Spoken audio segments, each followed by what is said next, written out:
Okay, update that again.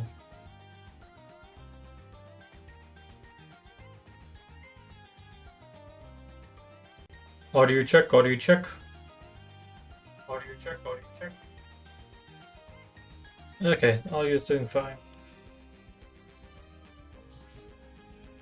Let me mute my phone.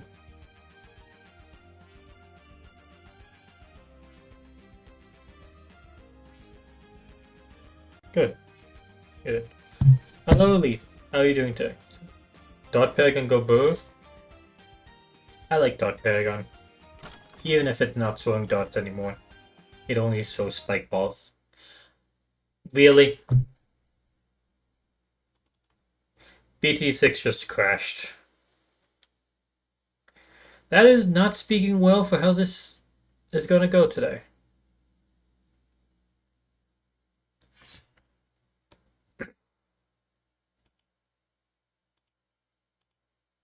There we go. Once you see the rules for the boss, you'll see why. Okay, well. Let's go check out the boss for today. Today's boss is Gravelord Lich. We're going to be starting off with normal difficulty boss. Not starting off with Elite. It's on the map Sulphur Springs. Yep, that's already enough reason for me to say the Dart Paragon's going to be going haywire there. So we got the Dart Paragon available to us there. Sulphur Springs, medium difficulty, starting life 200, starting cash 1,700.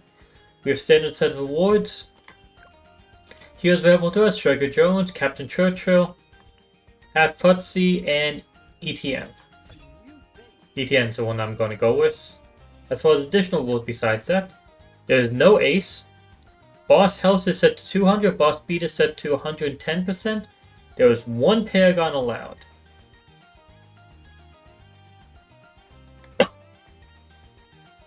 Axe Monkey's 40. If we're only allowed one single Paragon, yeah. Say dot is the only option.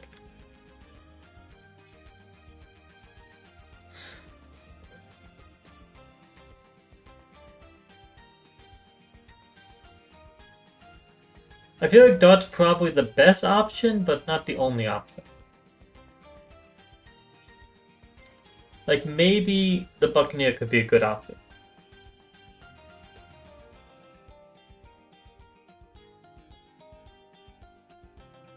Because it would have everything within its range still. Could be a good option there. Same with the sub. Those are both decent options. Not the best option, but decent. That is to Elite Tier 5. Okay. So let's set this to co-op. Great match.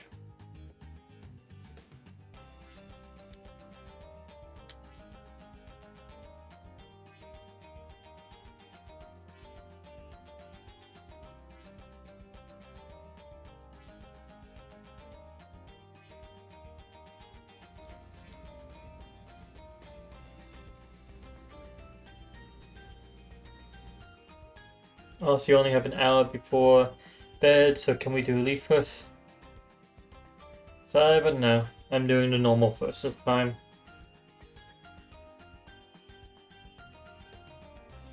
I'm assuming you've already done both the normal and Elite by now.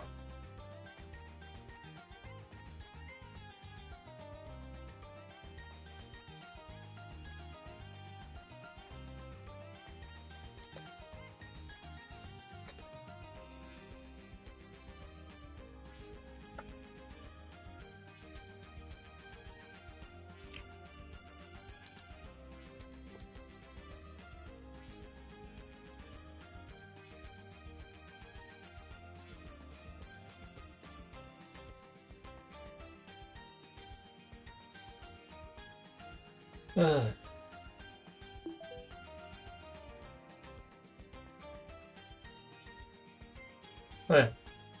Also, I'm not sure if I'm going to be getting to both the normal and elite today. I want to get to this one, at least so that I can attempt the elites tomorrow if I can't get to it today. Because whenever Sean calls, he's going to be asking to switch over to zombies.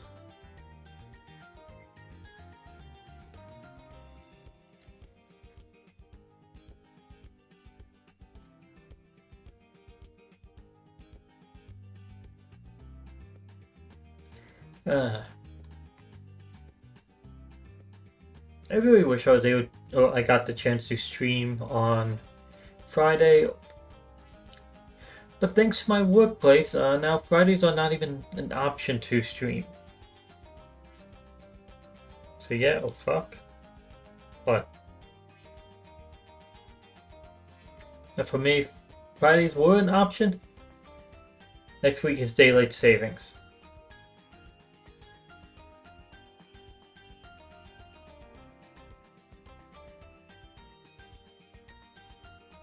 Honestly, that doesn't affect me too much. I'll be awake during that time, so it's going to be one less hour of work for me on that day.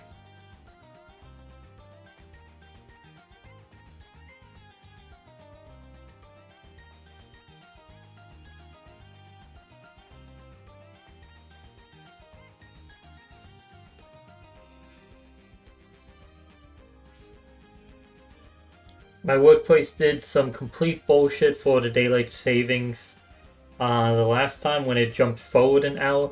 No, it jumped back an hour, so people that are working, instead of working an 8-hour shift, they end up working a 9-hour shift.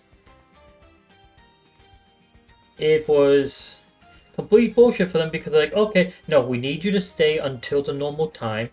It will be counted as 8 hours, or 9 hours, not 8 hours. It's like, okay, so you want to spend an extra hour here.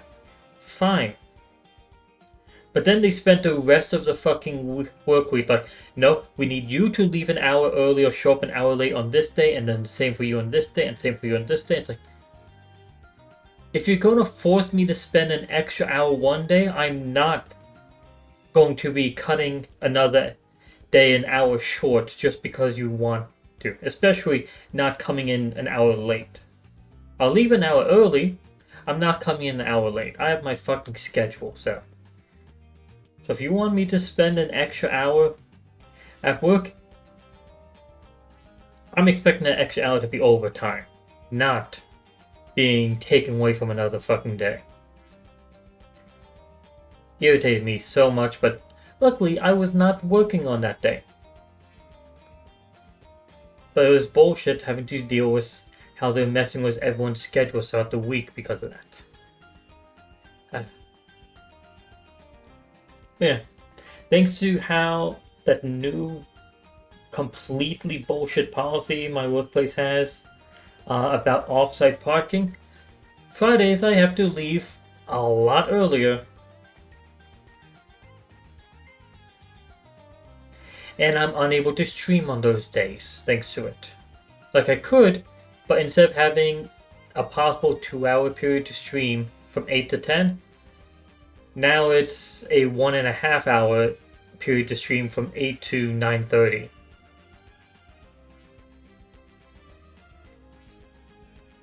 And the only times I stream 1 hour or less than 2 hours is when I'm feeling sick.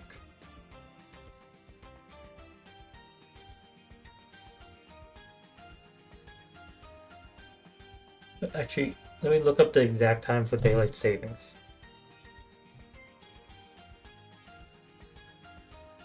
Sunday, March 9th at 2025. Sunday.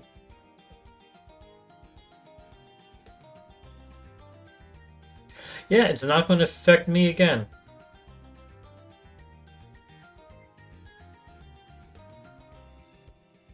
I really hate just daylight savings as a concept.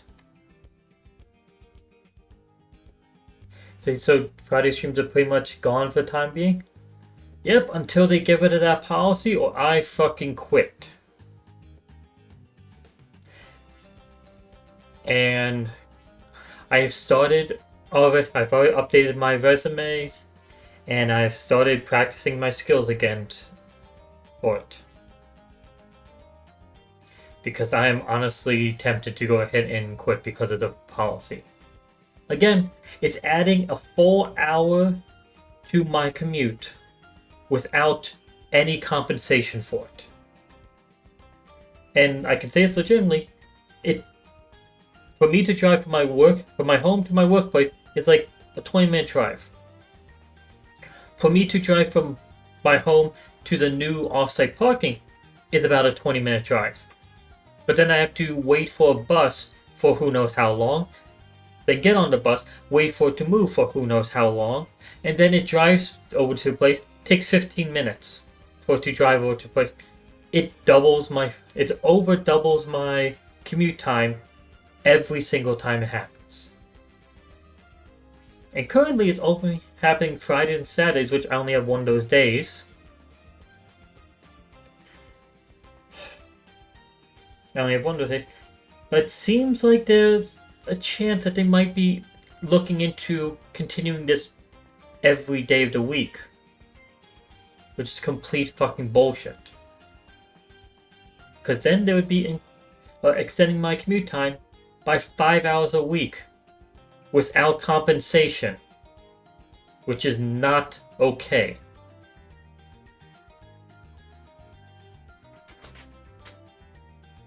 Say, knock on whenever daylight saving happens, I want to move to Arizona whenever it happens. I wish they would just get rid of fucking daylight saving time. It's a completely pointless concept that just fucks with systems. It's annoying.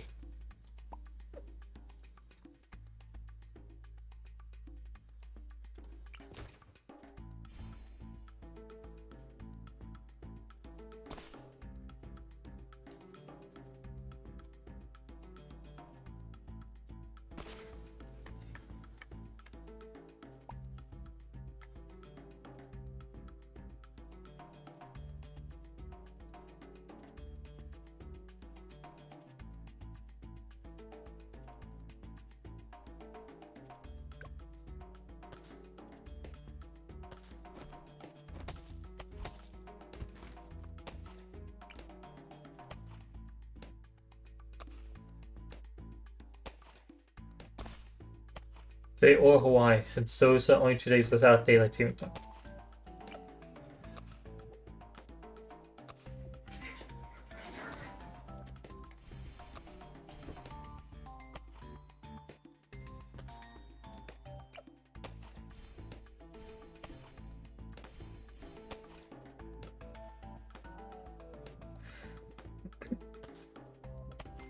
Yeah, you're going to be getting the large section for farming.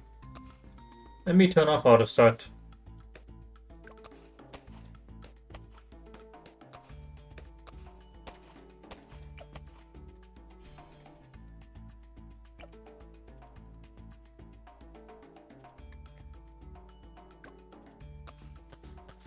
Okay, that should be enough popping power for a bit.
You say, right now I'm trying to get another Legends run.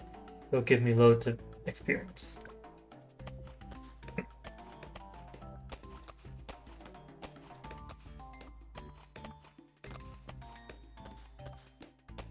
Honestly, I just need to be in the mood to play it.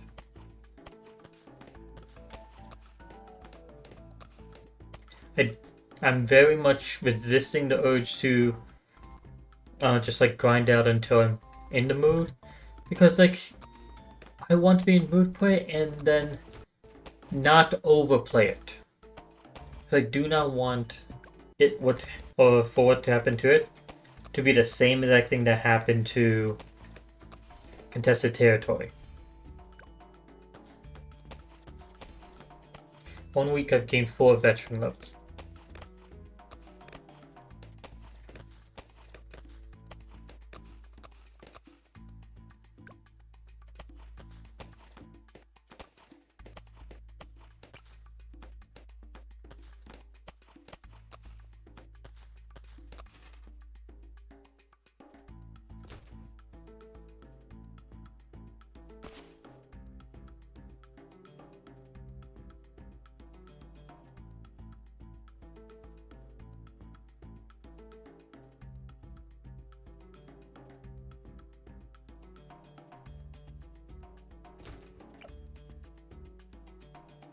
Say contested territory is dead now? It's been dead for 2 years now. Yeah.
I like how I didn't even think about why. I saw just placing out marketplace after marketplace. I wasn't thinking why I was doing it. Just we're facing Grave Ledge, just instinctively go for the one that gives us more lives. That just happens without me even thinking about why this time.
The server with the info for events, the person data mining the event has stopped entirely for contested territory.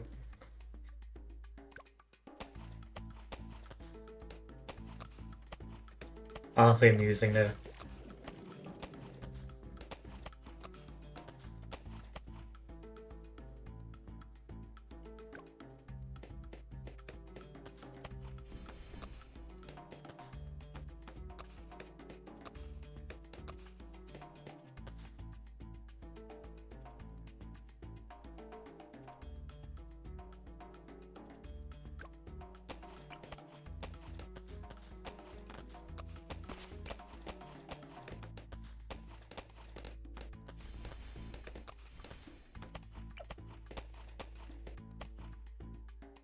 Also another, remove blast from boss rush.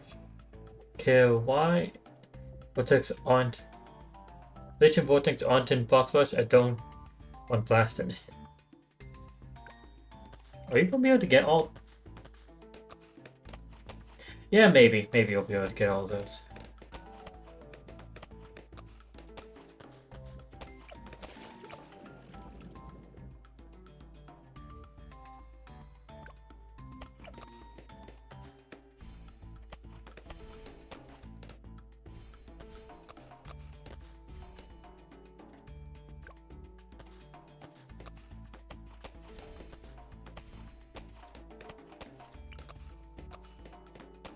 Sniper for tier 1.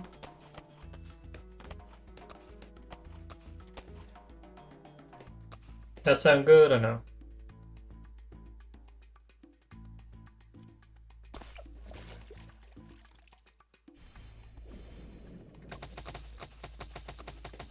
No, I don't. I'm earning enough money to get it upgraded. You can focus on your economy. After all, 205 already. Or 204 already. What's jungle jumps?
They feature that contested and boss fights mostly contested just need to happen less often. Yes. Less often and maybe change the shape. Not just always have the same hexagon shape with different map placement. Switch it up.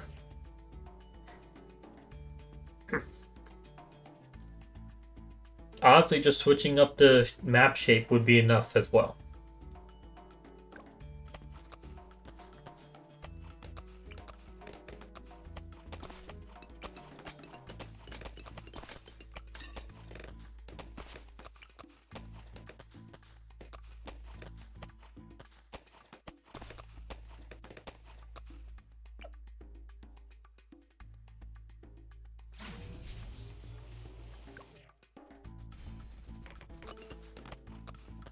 Yeah, I can agree with that. Only because people play it and they don't play it too seriously.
Back in my day, 210 both.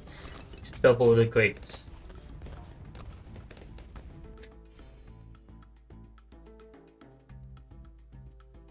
Back in my day, there was only one upgrade path, not 2 or 3. And it would only go... Actually, that was not just my day, that was just when I was fucking young.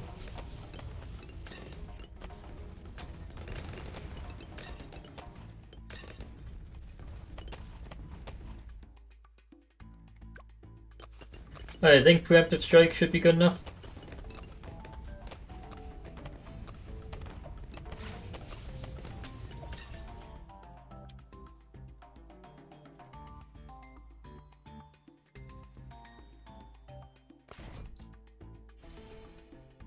Okay.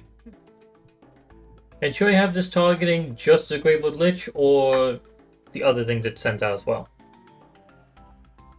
So should it be first or strong?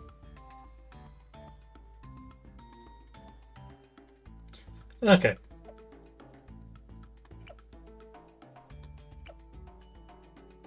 Then let's get this one started.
Okay. Goodbye to you. Goodbye to you.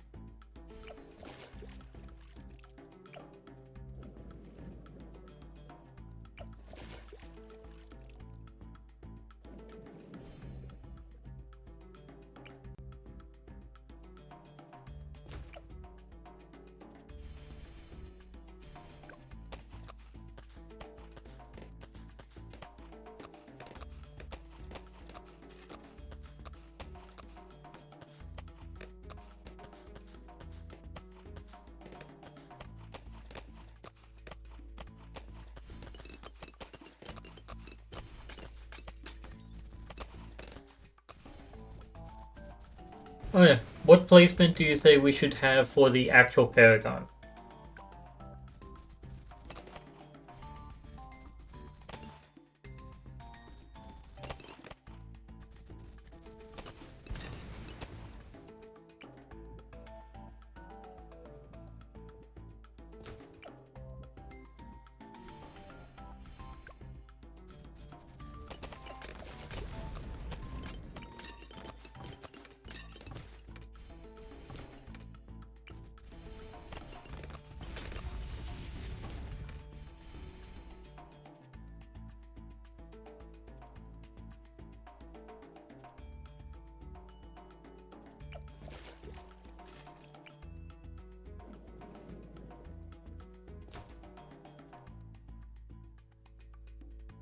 Anywhere on the bottom for normal. Okay. So like around here. Can you place the dog monkey there? Or are you saying all the way at the back?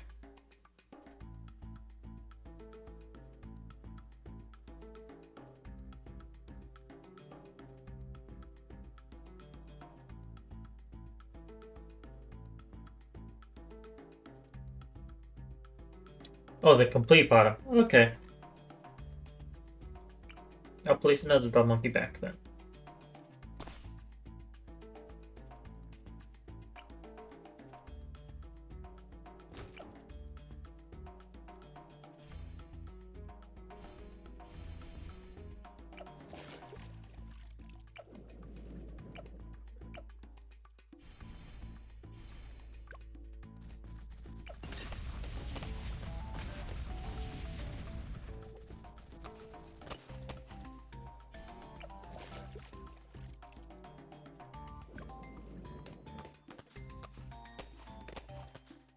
For lead, where my dart is the best spot, mostly because of the lead tier 5.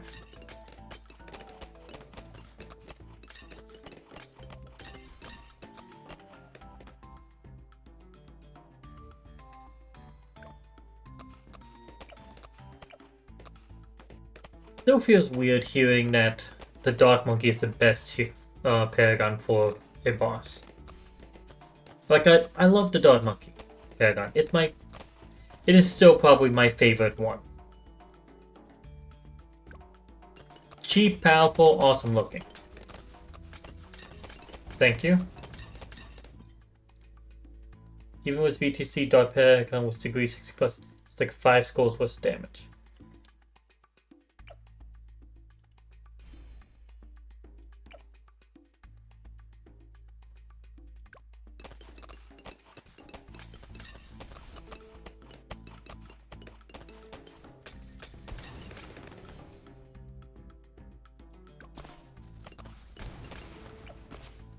Rex, no, I'm not going to be upgrading these to middle path. I don't want that boost effect happening.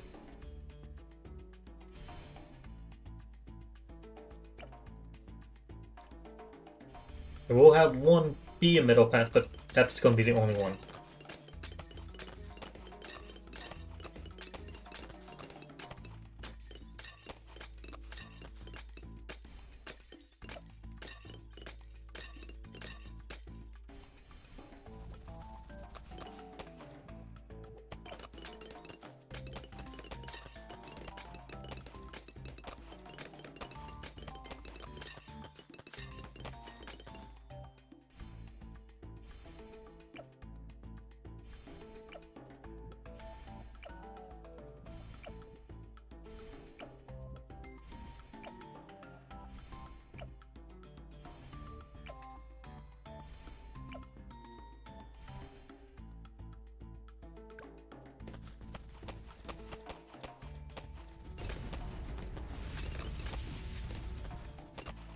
Don't have it under tech bot? Yeah, not placing down a tech bot.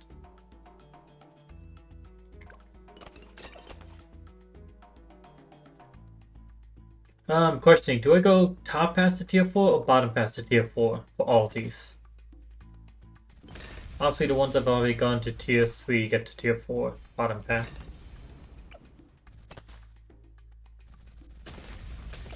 These are too high up to rebound also. So that, I feel like, affects it a bit.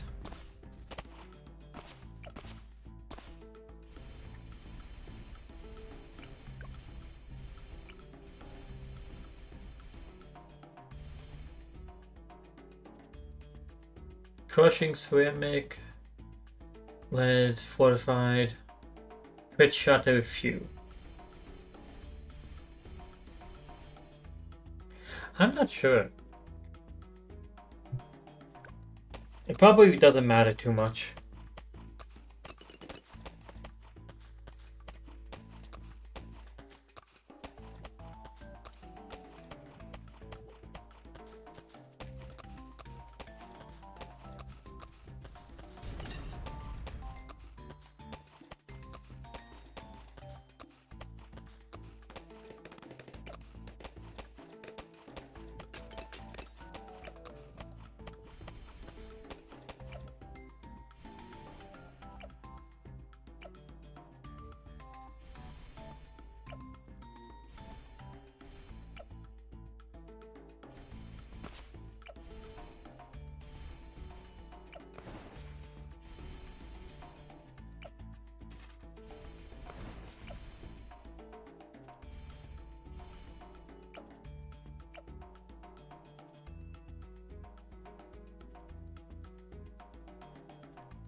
Okay, let's get to Paragon now.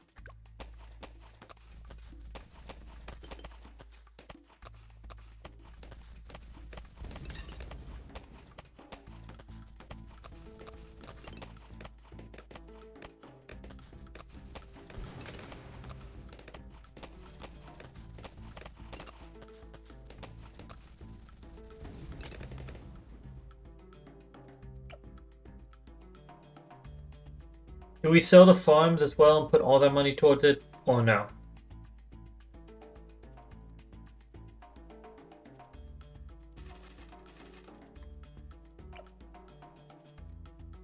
I'm gonna keep the bottom step so we keep on getting more lives. But the expensive stuff up top I'll get rid of.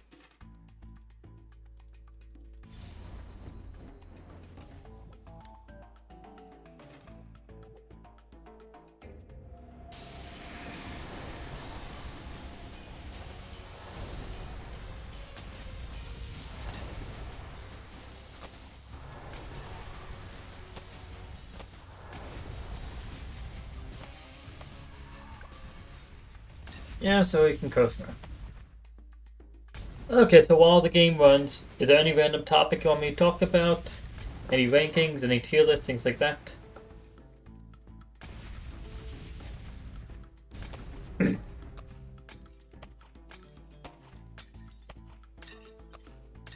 Nah.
I'm gonna look up something random to talk about.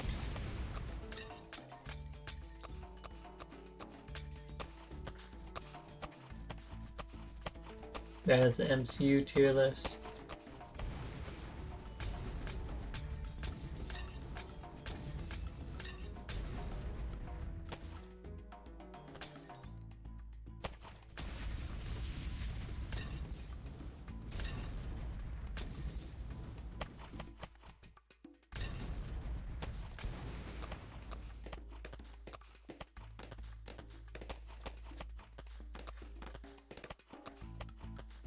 Why are so many of them thirsty as fuck? I'm looking at the tier list, and it's like, okay, favorite cartoon girl, popular female video game characters, cartoon hotties, smash or pass, 250 waifus and husband, anime, smash or pass, cartoon girls hotties, smash or pass video game edition. So many. Not gonna lie. For the most recent collection event, completely forgot it was there after I got my 202 monkey. For me, like I played it, but only really had two major sections of times where I played it aggressively.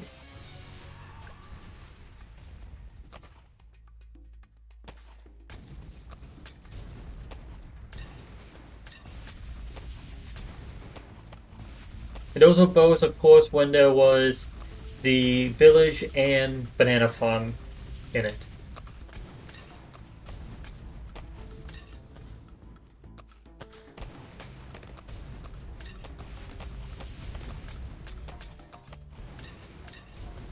Okay.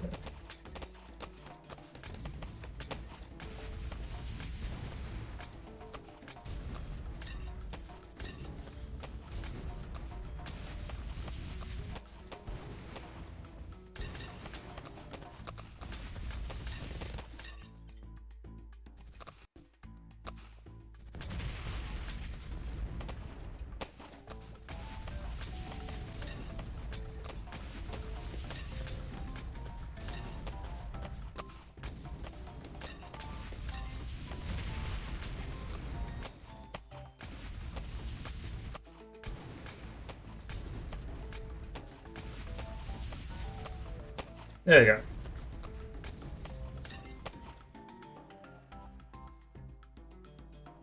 Let's see, press continue file. Yeah, a bit late on that for me. Oh, nothing. I had that screen covered. Okay, found the tier list I can go over. Characters that you could fight. With the tiers of they're dead, I would win, fair fight, they would win, I'm dead, and never heard of. I'm going to say this right now, there's probably going to be a lot of I'm dead. I'm going to be realistic here. First one we have is death. From Puss in Boots. I am dead. Can I send that to you?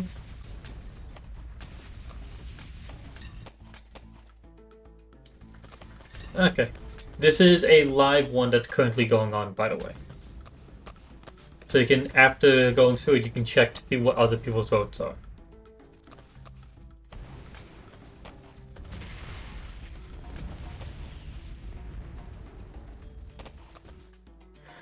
Okay, we have the kids from Captain Underpants. I'll be honest, if it's just 2 kids, I'm fucking winning. But if we're dealing with them with all the fucking random ass gadgets, they would win.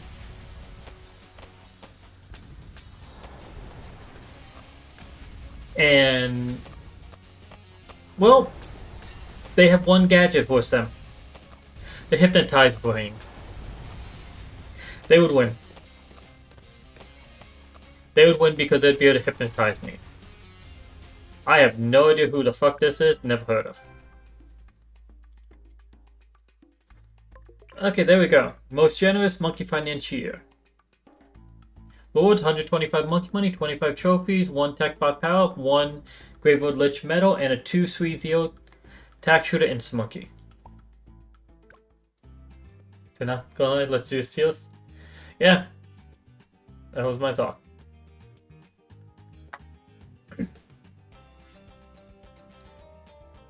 Because I'm not doing the elite right now, most likely. Okay, with Bart Simpson. That would be an I would win. That would be an I would win, without a doubt.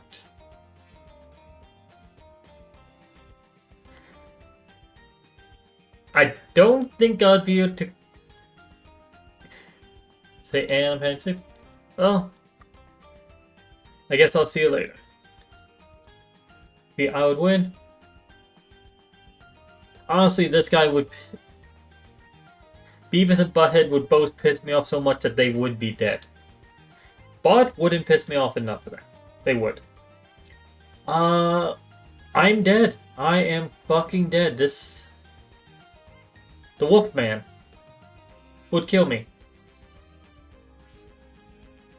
He has a crossbow. I'm not surviving. Say in about 20-ish minutes you're heading to sleep. Okay. He has a crossbow. That ain't looking good for me.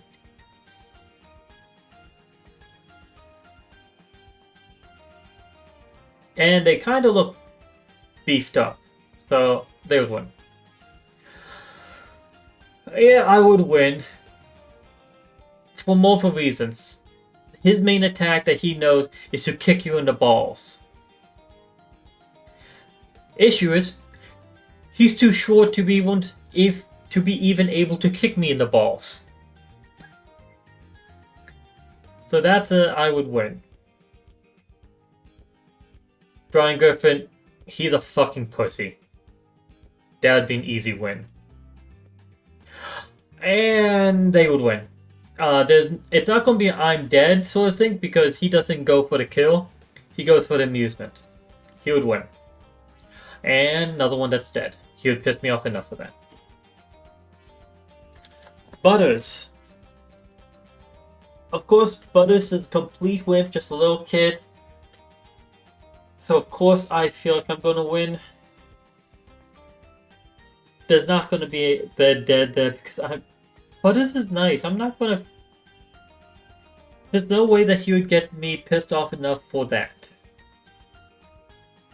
Captain Underpants. They would win.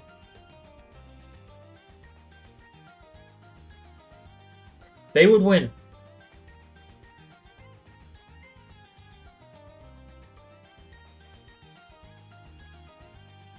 Yeah, I would win there. Manny. It's been so many fucking years since I've read one of these books. Like, I read these when I was in elementary school. Is it fair fight for you for Butters? Okay. I read these when I was in elementary school. It has been so fucking long, and I still remembered his name as Manny. I would win.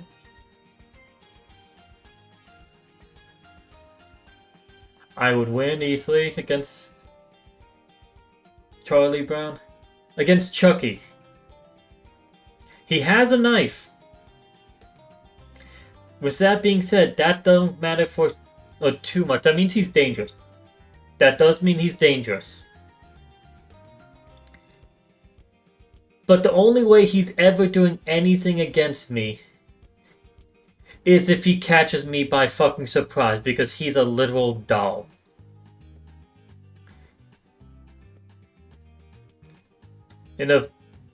This is characters that you could fight. In a fight, I'm winning. He does have a knife, so it is very dangerous. But if I can avoid just his knife, which has very low reach, I'm fine. All you gotta do is scare me, is hide in place. Yeah, for you, you are dead because he just steps behind the sofa and he's gone from your vision forever. I would win on this one as well. It's Ted. I was expecting way more I'm dead. I'm saying that right now. I was expecting way more of that. Elmo. It's a fucking puppet. The only ones that's getting an I'm dead are the ones that fucking scam or connect. Okay, now that I think about it, I would actually go for the kill against Chucky because he'd actually be going for my life. So I should have put him in there dead.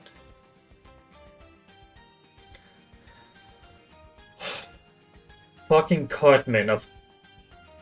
The question is it I would win or they're dead? And you have to go... Like, Cartman is like Chucky in this. You have to kill him. You have to. Otherwise, Cartman's still alive. And it's not a question of is this a fair fight? There's no one that would lose in a fight against Cartman. Butters would win in a fight against Cartman. Honestly, I'm questioning if anyone in here would lose in a fight against Cartman.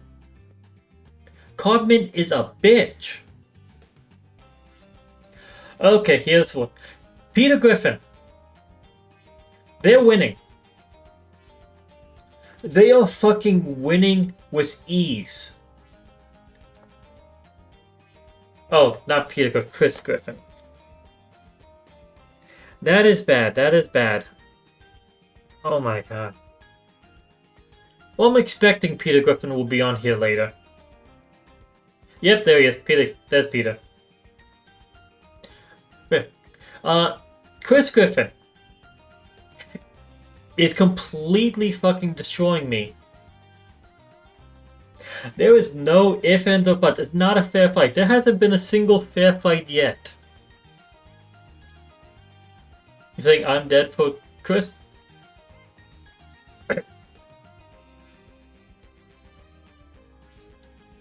I'm saying he would win. I don't see any... Like, these two would go for the kill with these. That one, he has a crossbow. He's fucking dangerous. He's bulked. But they would win a fight. I'm pretty sure I can get away from him. I'm putting only ones that I'm dead or ones that would actually go for the kill against me. And their dead are only ones that I would actually go for the kill against. I should have put Chucky in their dead. I do not know who the fuck this is. I'm dead. I sleep. I'm dead. I am dead. I don't need to explain those.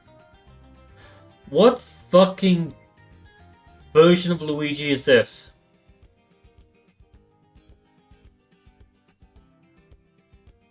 I'll be frank with you. Just don't knock his hat off. I don't think that matters.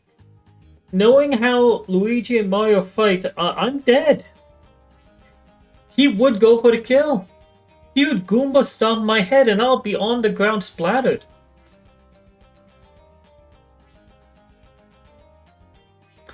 I'm dead here. He's a cold-blooded murderer.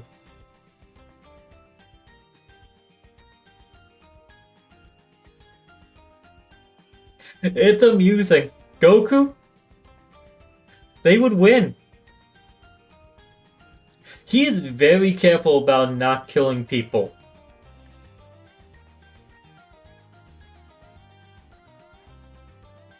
Unless he wants to kill them, he won't kill them. So they would win. He would not kill me.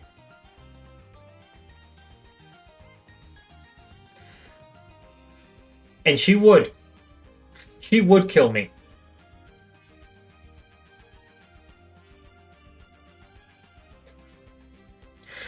The fact that the strongest character on this list so far is in the they would win category. Hank Hill, you know what? Question between fair fight and I would win on this one.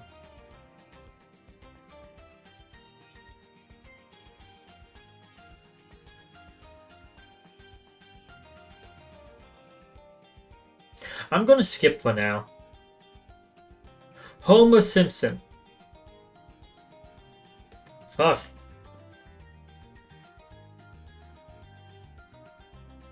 I don't know this one. I don't remember ever seeing him fight. Let me look up Homer Simpson fighting.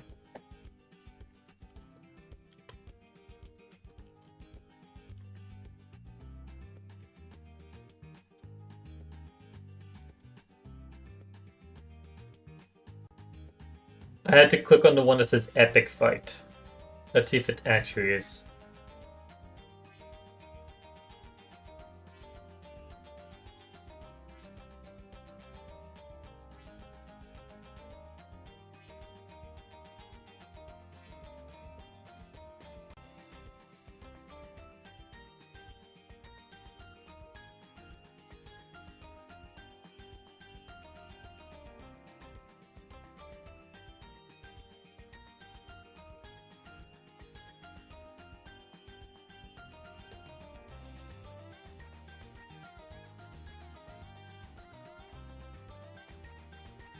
It is looking like it would be a fair... This is looking more like a fair fight, not an I'm dead one.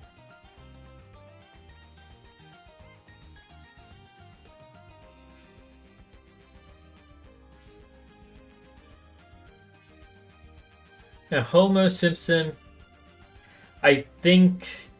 No, he's not an overpowered character. I'll give this one a fair fight.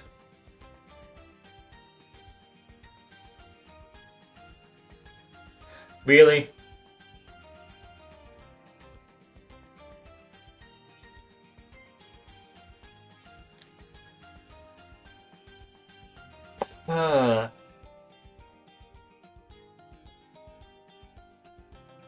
Considering how they look, they would win.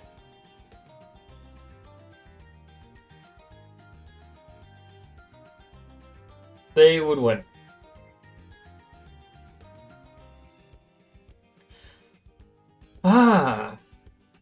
The older brother. I honestly do not remember how they are in the books. I don't think this would be a fair fight.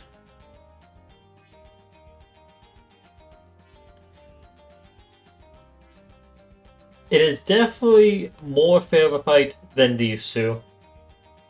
But I still don't think it's a fair fight.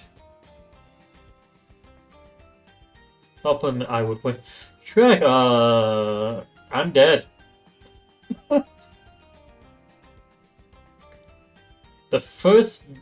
I believe that's the first villain from the first Captain Underpants book. I haven't seen the movie. I only read the books.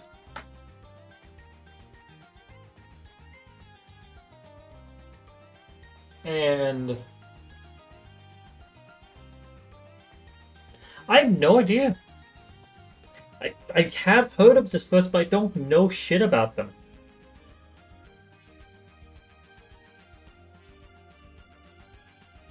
I'll skip for now. Ah! Yeah, I'm dead again. Jason Voorhees. That's Poopy Pants.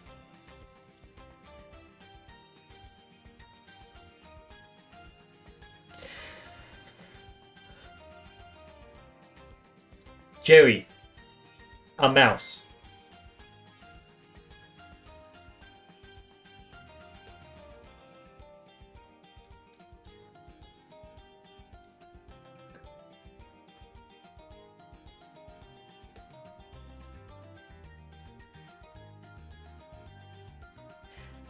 This is a fucking... I'm like...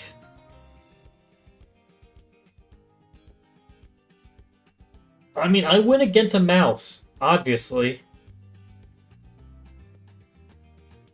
He outsmarts Tom. But I am not anywhere near as stupid as Tom. At all. I think I would win. Kenny!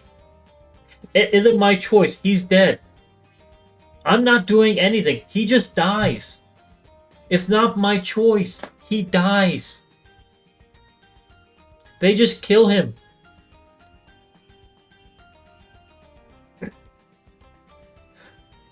Okay.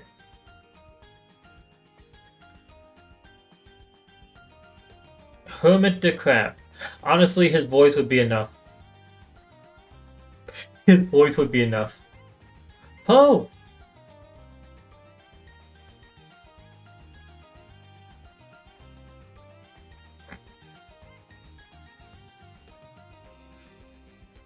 What the fuck? Poe, I'm honestly thinking it's a fair fight. Not because I think I can actually fight him at all, but because I'll just end up cooking food and we'll just be chilling. There would be no fight. We'll just be both cooking food and eating.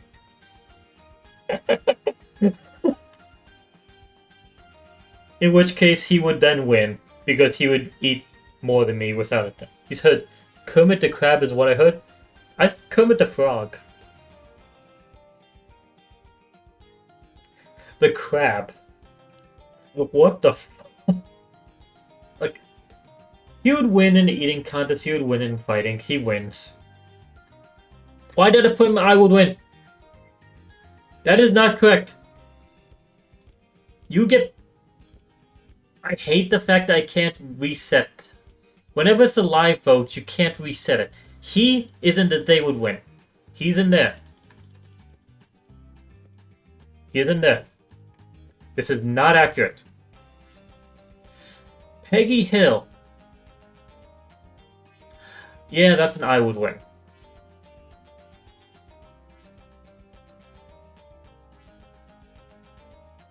The cat from Puss in Boots. Cats are already difficult enough to deal with. Give one a fucking sword, I'm dead. She would go for the kill as well. I would win. I am not going to survive any fight against Lois. If they end in the name Griffin, I'm losing. And she will fucking kill. I'm dead. Luigi again. He came back to kill me a second time. He killed me once, he killed me again. This time with a smile on his face.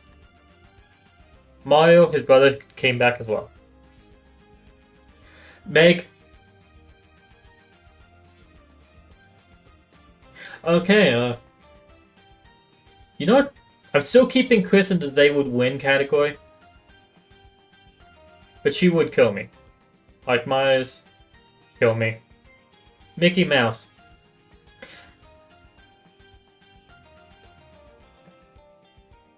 You going to sleep now? Or at least try? Oh, good luck. That's all I can say is good luck. I could also say see you in about an hour and a half, but that'd be mean. So, good luck. Mickey Mouse.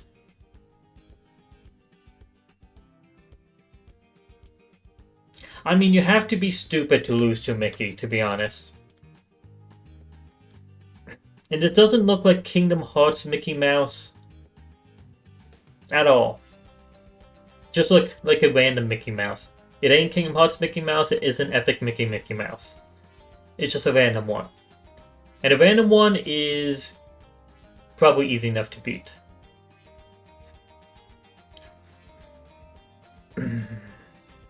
Yeah, they would win. Yeah, they would win.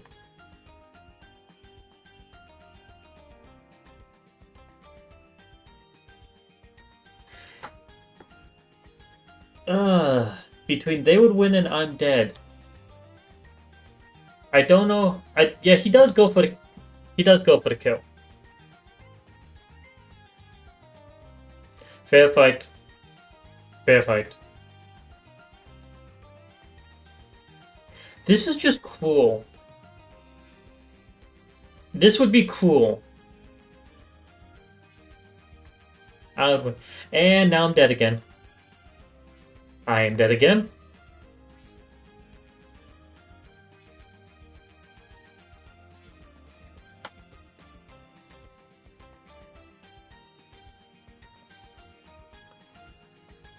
Okay, let's be honest. Very first thing, Shaggy's running.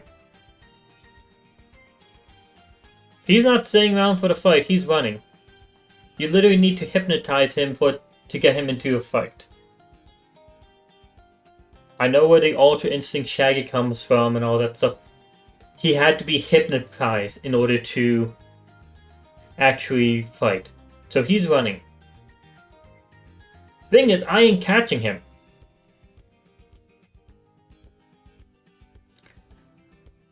So it's a case of he runs out of fight. Does that count as me winning? Maybe. But if I chase after him, he's escaping. I'm gonna put this in fair fight. Snoopy.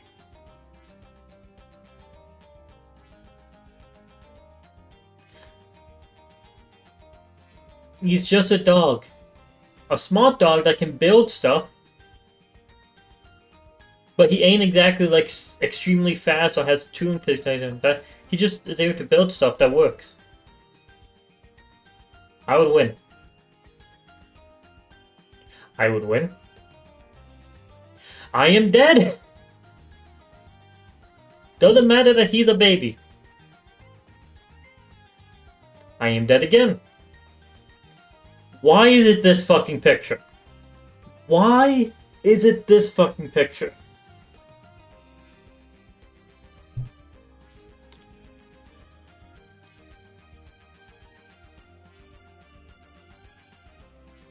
Okay, we have Papa Bear, Mama Bear, and Baby. And then... what was the name of the girl in it? Either way, this is not a fair fight. I can't even put that. There's 4 of them. And 3 of them are fucking large-ass bears. I am dead. And another one.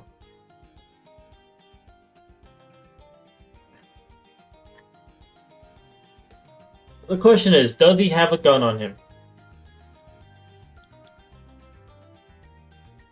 Like, half the time he does.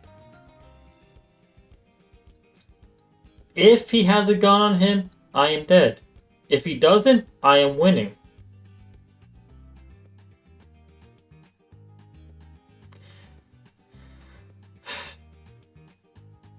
He's an old man and a cancer patient, so in a fight I am winning. But he also likely has a gun. So there's no fair fight, there's no they would win. It's either I'm dead or that I win.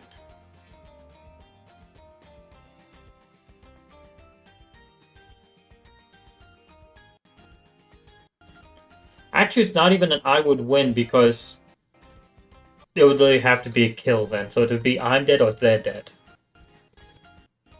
More likely than not, he has a gun on him. I'm dead.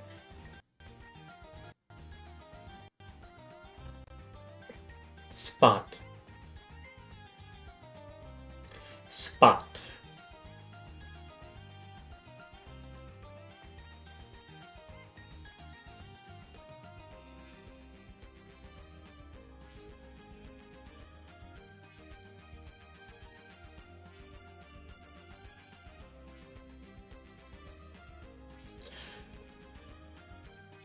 I haven't seen him go for the kill, but it's already to the point where he's absolutely fucking terrifying. And there's no fucking chance of me winning there. None. They would win. It's a wolf.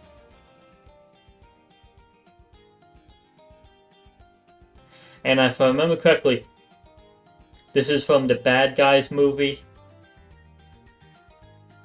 And a fair fight.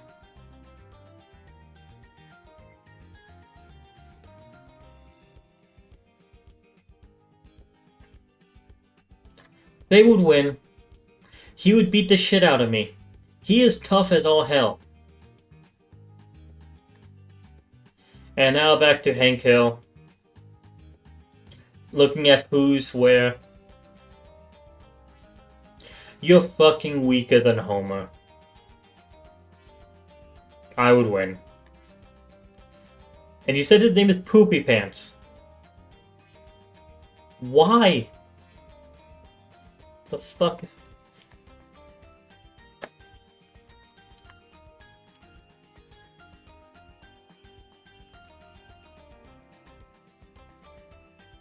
Oh, he has a giant mech suit. I'm dead. There we go.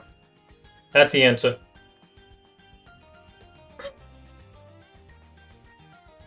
So yeah, while it started off with a lot of me winning, we did. We died more often than not.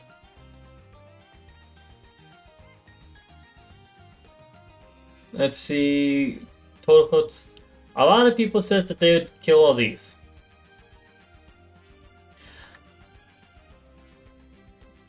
Okay, people are very fucking stupid if they think they can beat.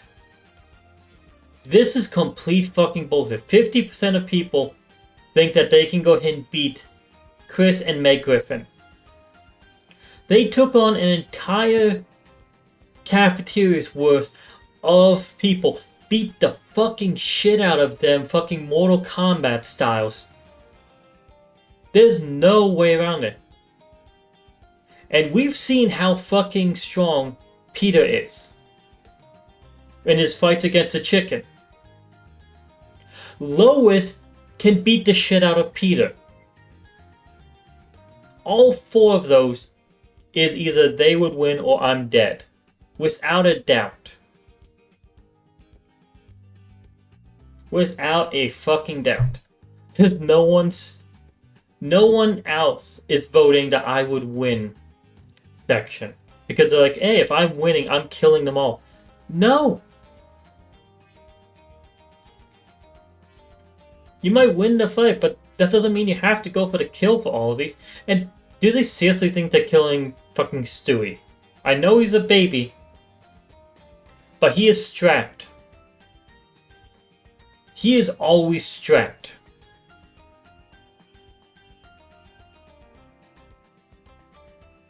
Same with the fucking Luigi, and Mario. No. You aren't beating them. I mean, sure, you only have to hit them twice to go ahead and kill them. Once to shrink them, second time to kill them. But they only need to hit you once. You ain't no Bowser, you don't have a large amount of health. You get hit once, you're dead. And Luigi has like a 16-foot vertical. They're not into the dead category.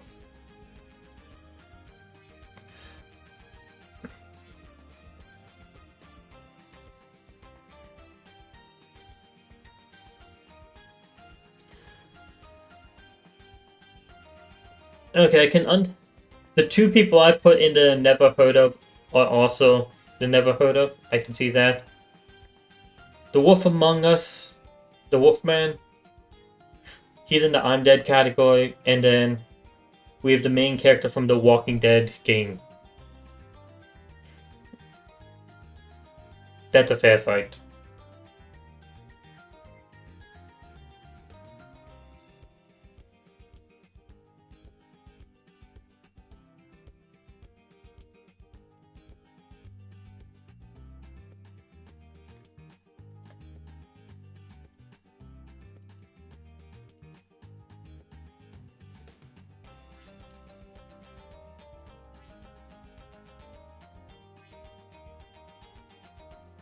Let me change the title of the stream.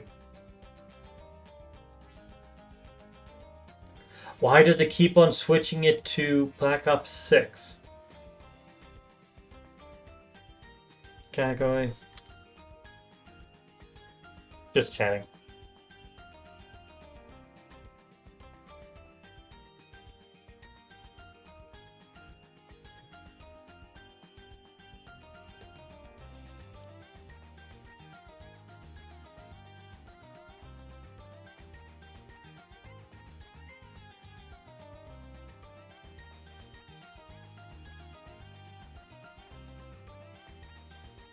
Okay. Let's see, another one, vote ain't soon. Cartoon goes hype. Why are so many of these tier lists thirsty as fuck?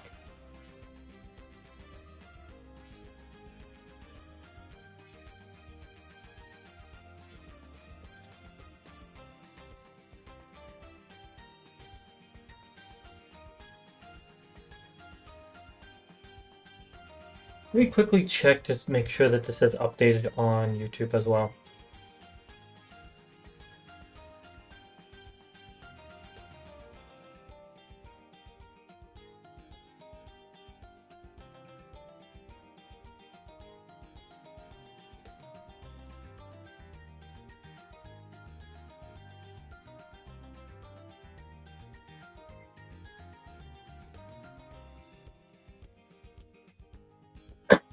Okay, it's been updated. Good.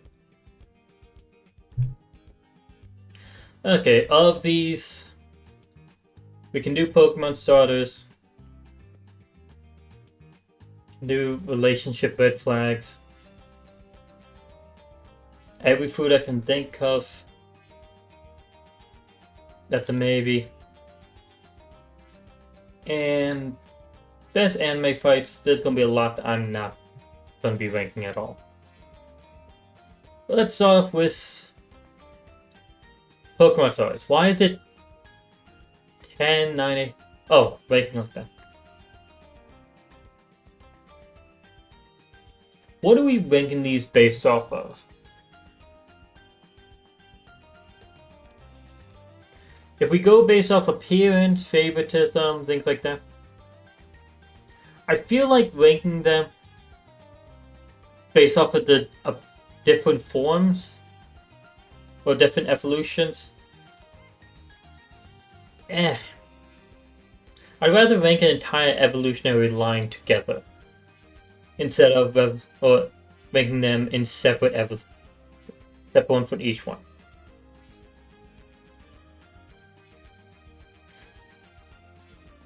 I completely forgot that the evolutions were options.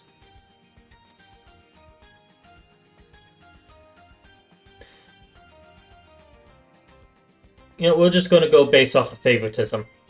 That's it. Not based off of combat power. But that's going to apply. but based off favoritism. And Bulbasaur, he's an 8 to 9. He's a very good one. Ivysaur, I like less than him. A decent amount less. Drop him down to 5 to 6. Venusaur, I like you. Not as much as Bulbasaur, though. So you get a 7. Charmander.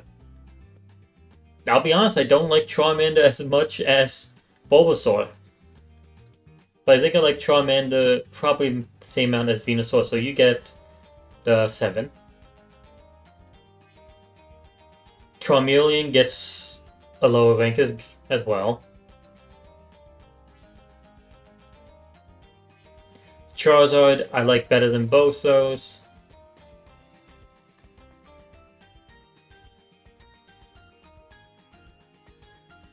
You get 8 out of 9. Squirtle. Squirtle's just awesome.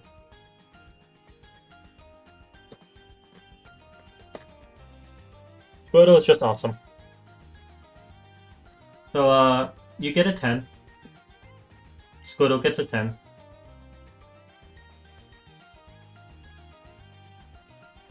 Let's see. War Turtle.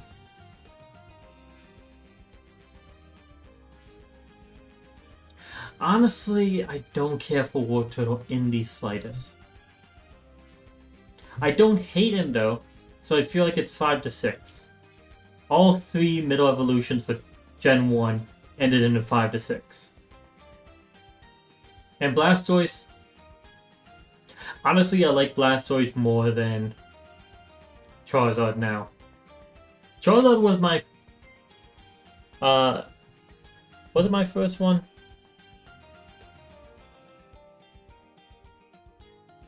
I don't remember which was my first starter, if it was Bulbasaur or Charmander. Yeah, it was Charmander probably. No, fuck. No, it was Charmander for Pokemon Yellow. It was Bulbasaur for Pokemon Leaf Green.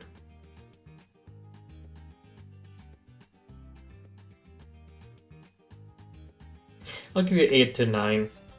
I think that one is above these two though. Chikorita, you're a bit cute, but I don't care for you as much as these. Bailey, honestly, you're actually an improvement. I like you a bit more. You can get into 8 to 9. And Meganium, you can drop down. I don't care for Meganium. Cyndaquil. I like Cyndaquil. Cyndaquil is cute. I do not even know your name. Wait, no, it's Quilava. Cyndaquil, Quilava, Typhlosion.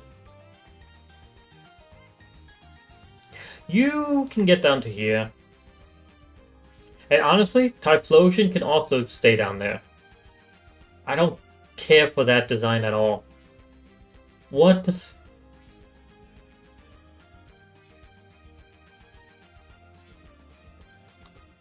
Ugh. That just weirds me out. Totodile, peak. Totodile is awesome. Totodile is awesome. Ugh.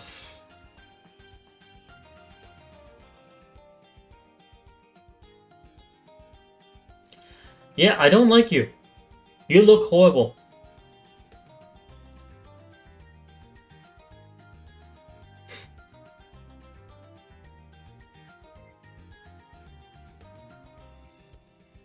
I like your design more than this one.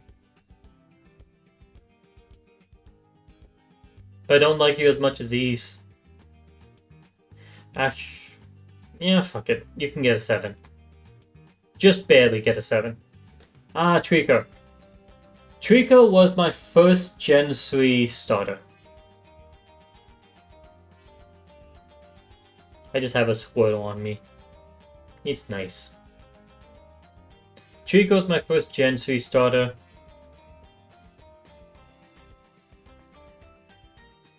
You're a cool little dude.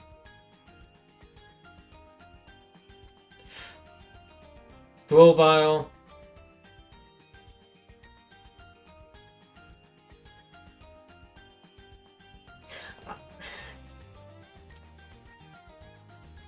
Honestly, you have the coolness that I think Sceptile.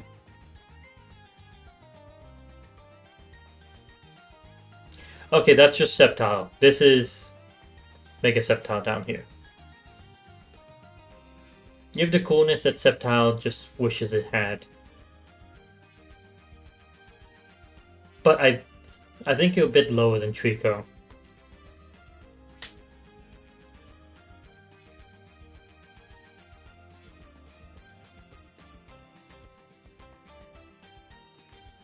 Yeah, you can get 7.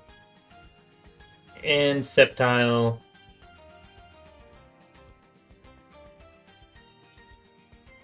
You're not to the same rank as Grovile, you're a bit lower. The weird yellow balls make no sense. The X-shaped leaf. You're too much. Torchic. Torchic is amusing. Bushkin, you look like a fucking floppy penis. But with that being said, still like you.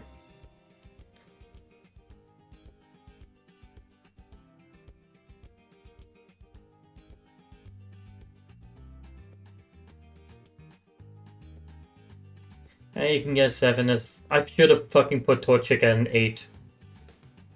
I should have. Blaziken, my favorite starter of Gen 3. 8 to 9. Mudkip, 8 to 9. Marshtomp, you can get 5 to 6. Swampert, you're not as good as Mudkip, not as bad as Marshtomp. You got the 7.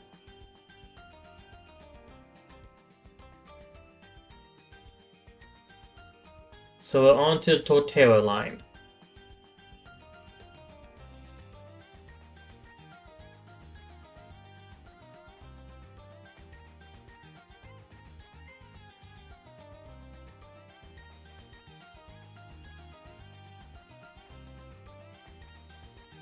Seven.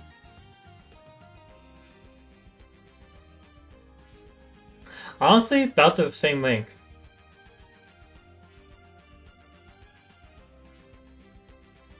I like him. I have to be honest. He's good. I think he's an 8 though. Chimchar, it's 8 to 9. Slightly worse. 7.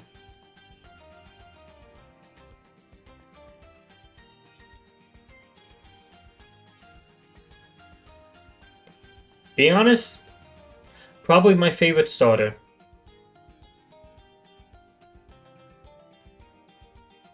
That's probably my favorite starter.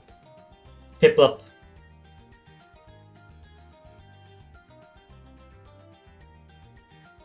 You're a good start. Honestly, not a horrible downgrade here. Enough to stay in the 8 to 9.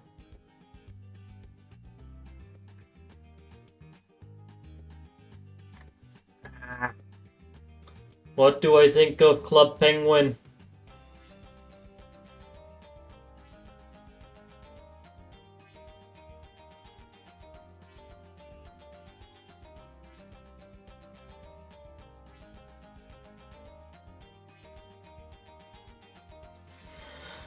This one's difficult.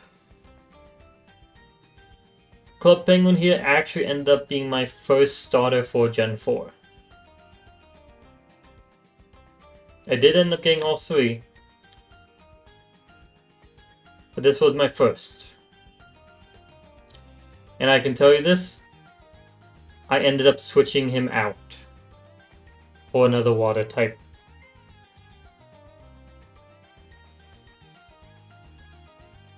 So yeah.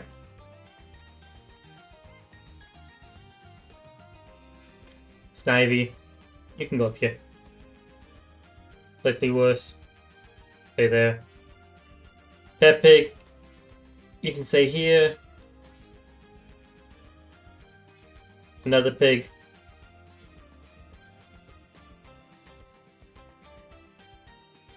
Honestly, I don't have a strong opinion on those. This one's reminding me of Piplup. It's like, it's kind of cute, but it's not to the same level.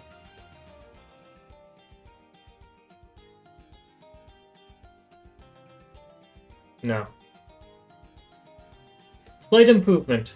You can get up to 7. How do you evolve in this way?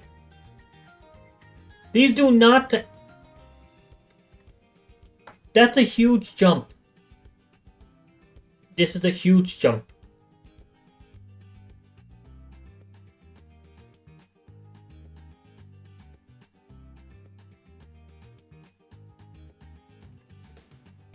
What the fuck is this? This is like the Typhlosion earlier. They just added some dark colors to it. And it made it look worse. 3 to 4. I still think that there's a chance they'll have a 1-0-2. Okay, random cute one.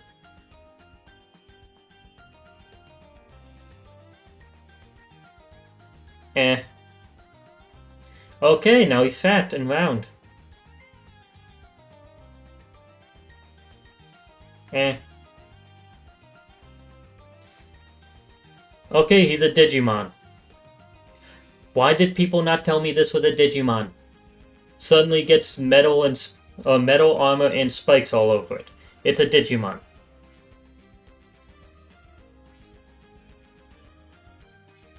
Okay, furry. You can tell just based off the fluffiness, it's furry.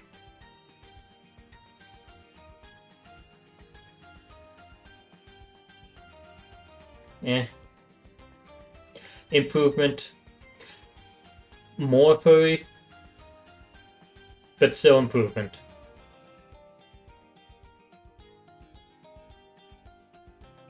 And it got worse. It's less of a furry now, but its design is worse. Honestly, I would keep it in the second stage. Your base one gets down to here. Okay, I know what you go into. I like you. You can start off with a 7 and drop back down. And then back up to 8 or 9 because I like you.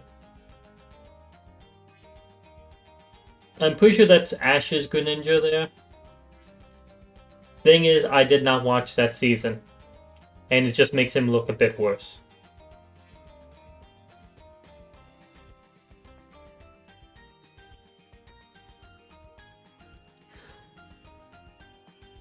Is it wrong to say he looks like a chestnut?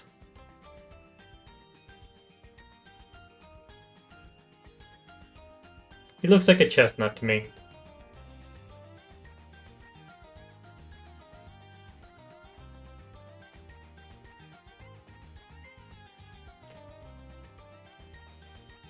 He looks like he's now a distinguished gentleman. And very happy. And now he looks cool.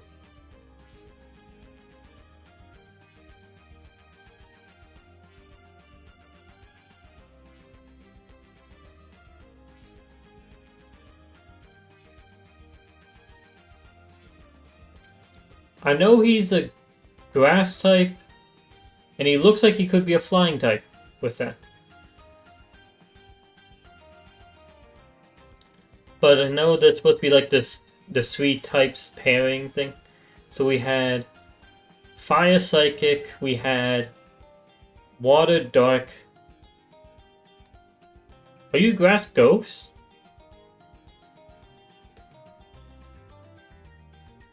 I can't put you up here because I don't know enough about you. But I do like the style there. You can stay in 7 all the way through. And why? Now he's either a fighting type or a ground type. Maybe a rock type.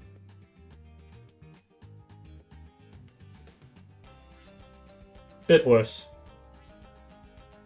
Okay, we have a cat that is depressed. Definitely going through emo phase.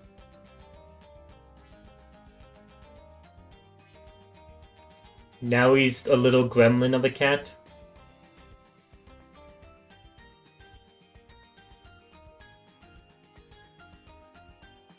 And now he's bipedal.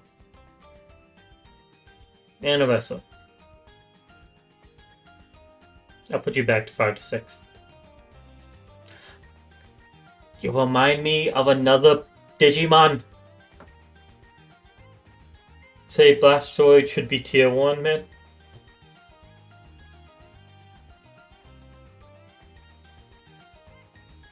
This is not... Oh, see. Oh, he is top tier for me, but I'm like... I like Squirtle more. Squirtle. Squirtle. I like Squirtle more. And you can't go with... For me, Blastoise is a 9 out of 10.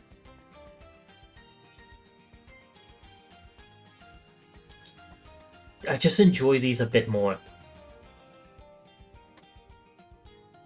Do you know... Necro? Let me look it up.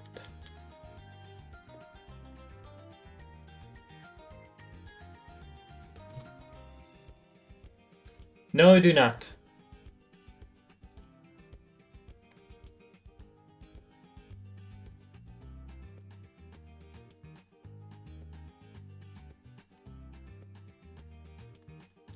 I'm not even really... I'm basing these all based off just favoritism, like how I like them. Not based off strength, but strength is included. Not based off looks, but also looks are included. Just, it's a weird mixture.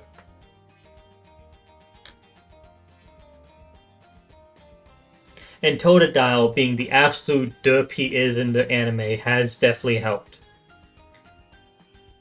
Absolutely love Totodile. On the other hand, Blaziken, I don't remember him in the anime at all. I don't think I really watched too much of that. But it's my main starter for Gen 3. So it's high up. Now this one, again, looks like a fucking Digimon to me. Like the first form of Digimon. Looks cute. I think I'll give it a 7. And this one weirds me out. I am immediately dropping it down to a bit. I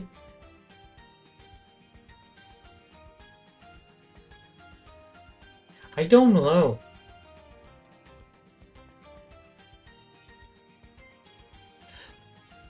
I feel like this design is a bit of an improvement over the last one, but also not enough. It's like, this guy is a 7. This one drops down to a 5. And then this one only raises back up to a 6.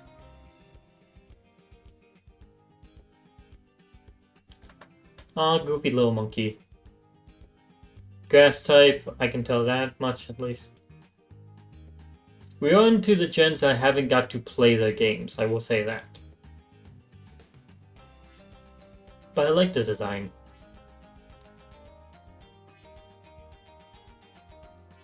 And now the monkey isn't as cute or as goofy. Looks angry.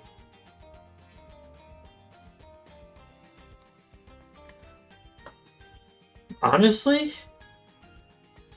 not goofy, not cute, but looks cool. And strong. Design works out very well for it. What types is it? Grass and what?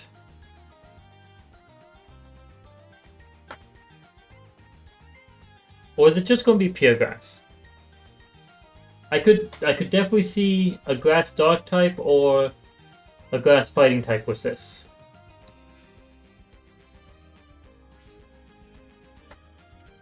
Grass, monkey, Pokemon.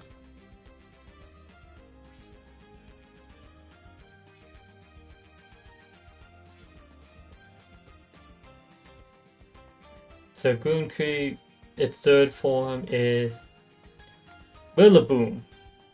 Pure grass type. It did not give off the feeling of a pure grass type. I'll be honest, its design is really fucking good. It looks fucking strong. I want to give it this high up at least.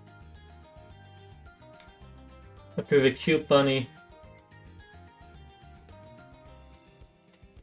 I like bunnies. I have Squirtle and a giant bunny with me right here, so I like bunnies. Very cute design.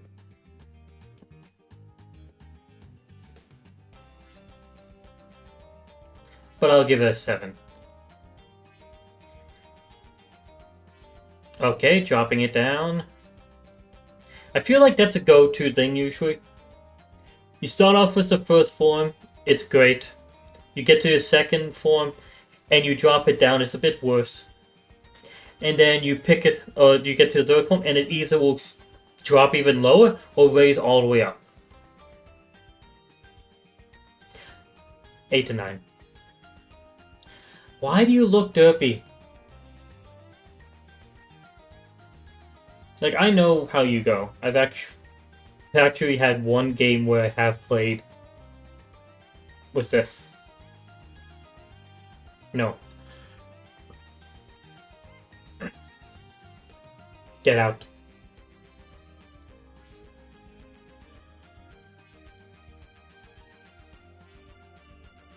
So that's the weed cat.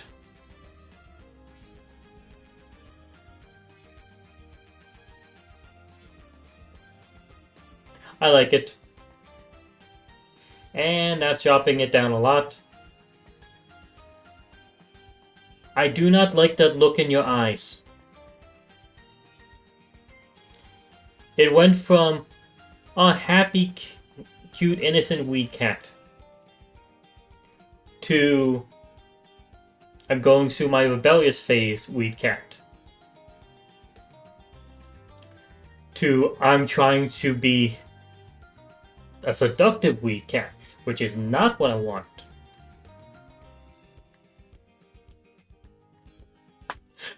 I'm getting such a Totodile feeling from you. Derpy little chomper here. Looks a little bit like an apple.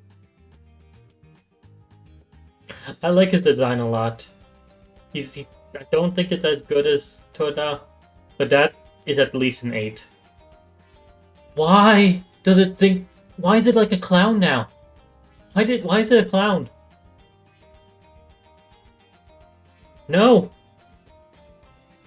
Oh, this one's dropping fucking low. Okay, now races back up. That is a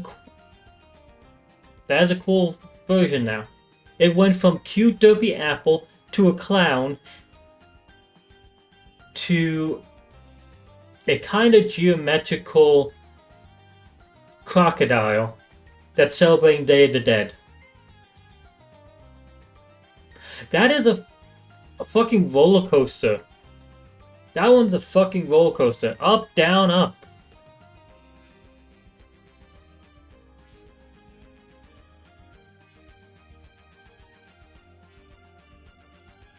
Ah, yeah. Eh.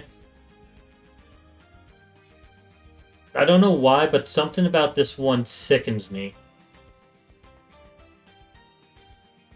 Something just is wrong.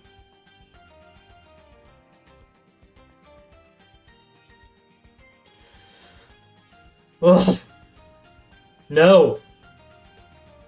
No. Currently we only have one ranked at 2 and one. It's just no. Get the fuck out of here. What is It's everything about you. Why are you so bulby? Look at your fucking toes. No. No. Pikachu. Ah, classic.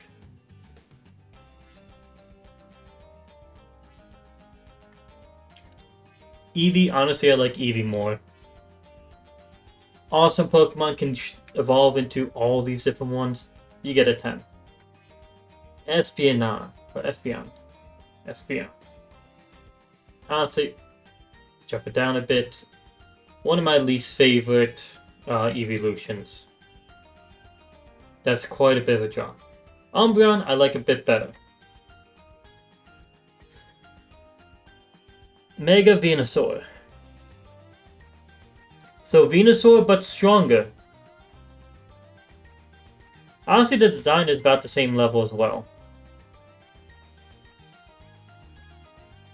Yeah, you're a cooler looking Charizard, there's no doubt about it. Cooler looking Charizard. Are you cool enough, though, to get to 10? I don't think so. But you're cool enough to be a 9. Like, Charizard was an 8. Blastoise was a 9. You're cool enough to get to 9. No! What did they do to you?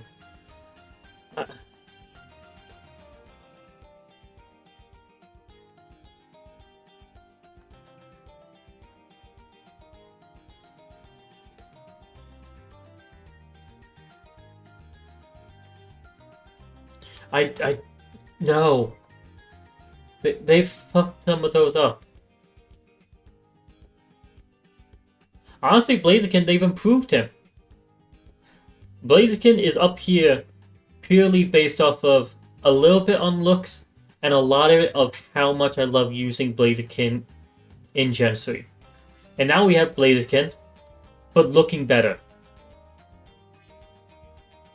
So we have all the thoughts of how much I enjoy playing as them, but with better looks. I'll give it. Like, I enjoy Swampert. I enjoy playing as Swampert. This is Swampert, but worse looking and probably way stronger. Vaporeon. Classic evolution. Enjoyed a lot. Flareon, honestly, my least favorite of the OG 3 evolutions. If I was to rank the evolutions, probably this one's towards the bottom, which isn't horrible in design, but it's not getting high. And then we have Jolteon. Probably my favorite or second favorite evolution. Okay. Literally, you can go decide now.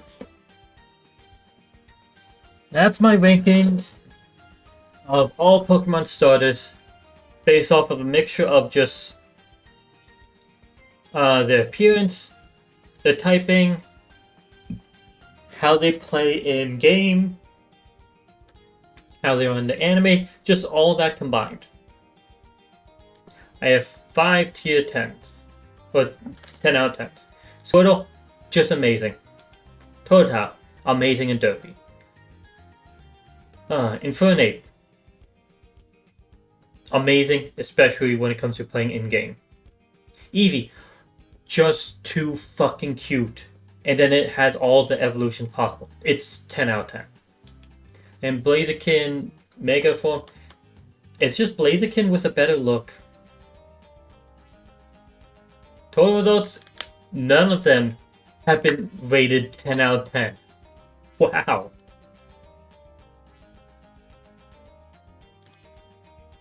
Of my 5 10 out of 10s, how many ended up in 8 to 9? Squirtle, yep, it's there. Totodile, 7. Okay. Infernape and Eevee. Yep.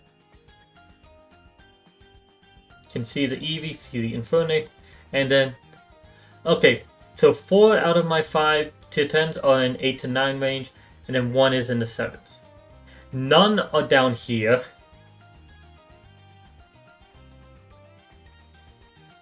But I can see that some of the ones that I rank down there, these two, they're both in the 3 to 4 range here. There we go, we got my Pokemon starters ranked.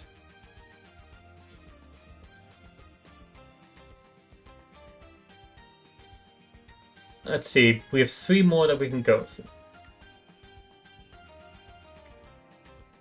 Every food I can think of, 203 foods, relationship red flags, and then best anime fights.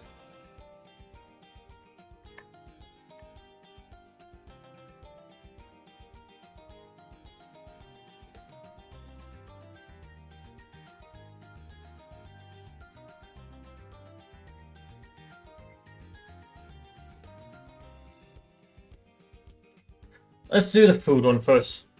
And very first thing I'm going to say is curry, I do not care for, it's a B tier. I should probably put it... That's A! Why the...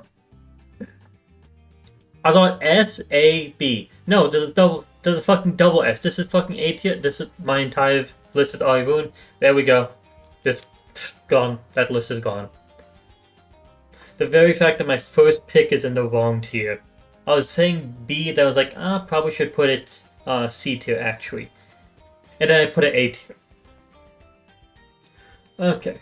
Looking at these, we have rankings and nothing for have not seen. Gojo vs. Choji, I'm skipping because I haven't seen. Chopper vs. Kumadori. Oh, that's a fucking good one.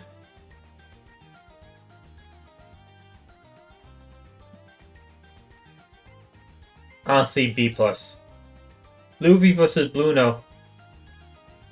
That's a fucking A tier. Yamato vs. Kaido. Haven't seen, so I have to skip. Ryuko vs. Valkyo. I have to skip. Luffy vs. Usopp. Shit. Okay. Great fucking fight. Extreme emotion. That has to be S tier. Great fight. Extreme emotion. Kiki vs. Kanjo. Skip. Luffy vs. Lucci. The second time. I have to skip. Zoro vs. Ryuma. First time. That one, honestly, good. But it's only getting like a B tier.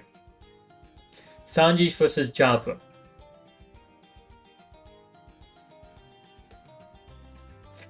I don't remember it as much as Zoro vs. Ryuma, so it must be lower. Whitebeard vs. Akainu. The fight was not allowed to finish. I will say this right now, and I know a lot of people fucking believe Akainu so fucking powerful. If the fight between Akainu and Whitebeard was allowed to continue with just those two, Whitebeard would have crushed Akainu, which he did crush Akainu, but he would have killed Akainu. Akainu was completely fucking outmatched.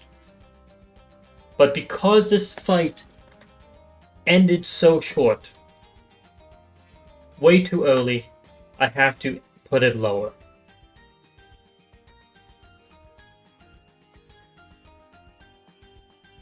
I'll put C+. Luffy vs. Arlong. I enjoyed it, not to the same level of Blue now. B+. Roger vs. Whitebeard. I have to skip. Luffy vs. Crocodile.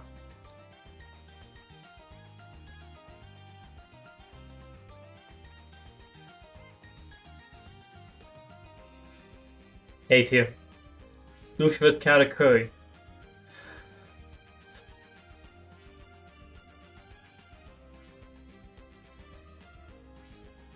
If we're talking anime, this is the best anime fights, not manga fights. Best anime fights.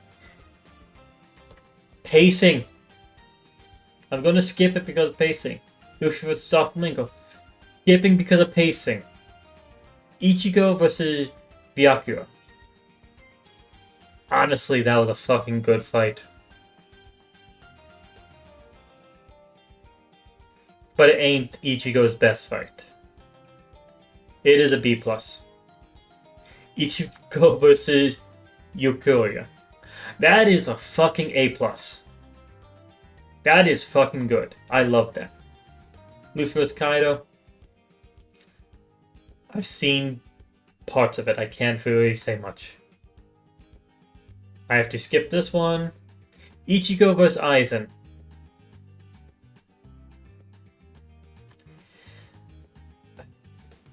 This one has a Whitebeard versus a Kainu issue going on with it. In Whitebeard vs Kainu, Whitebeard easily was stronger than him and should have just continued to fight and beat Akainu to death. In this one, Ichigo was easily stronger than Aizen and should have just won.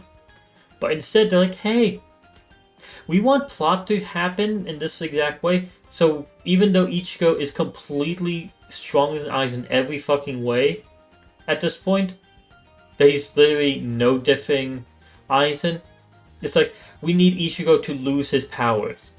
So we're gonna have Ichigo use his final Getsuga Tensho. Have Ichigo use his final Getsuga Tensho against Aizen and make him lose all his powers just to defeat Aizen. Ichigo could have won without that. They just needed to cut the fucking fight short. This is the same thing as Whitebeard vs Kainu, but at least they fucking finished the fight. But it was not as good of a finish. I will say this was better than Ichigo vs Byakuya. But it ain't up to A tier level, sadly. Because of that. B tier. Zoro vs King, I have to skip. Skipping those. Kenpachi vs Unohara. I have not seen it in the anime, I've read it in the manga. Oh.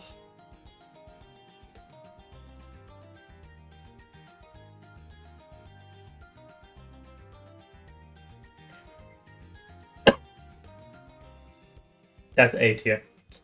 Kenpachi vs Gumi, haven't seen. Kenpachi vs Ichigo early on. That's like the Luffy vs All-in-One. It's like, it's very, very fucking good.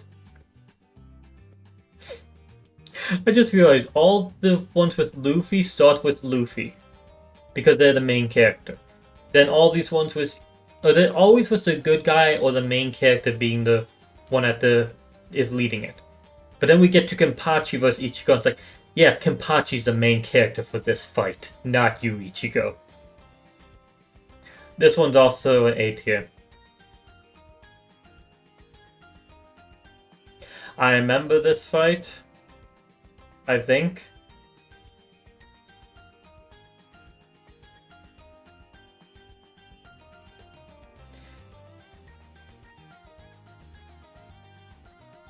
Yeah. I remember that fight. Honestly, it wasn't as good. This one, I'll put C tier. Toshio was just... I didn't care. This one's fucking C tier. Oh no, this one's D tier. Zoro vs Mihawk. That wasn't a fight, that was a slaughter. It was a slaughter. Great moment. It ain't a fight. Ichigo vs Grim Cow. Honestly, good fight.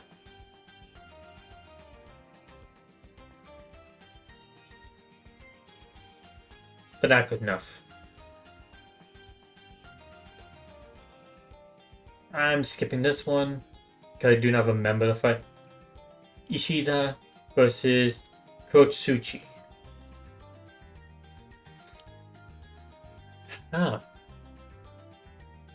Honestly, probably B tier. Maybe B+.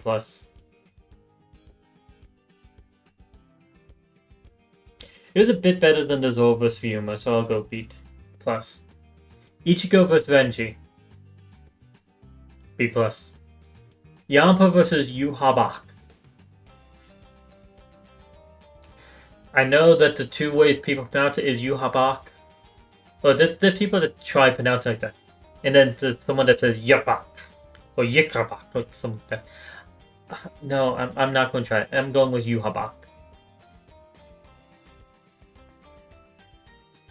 With that being said, great fight. I read it to the manga in this one. I really want to see that one in the anime. It's good. Fever vs. Aura, skip. Dark vs. the Red Giant, skip. Skip. Ichigo vs. Ginjo.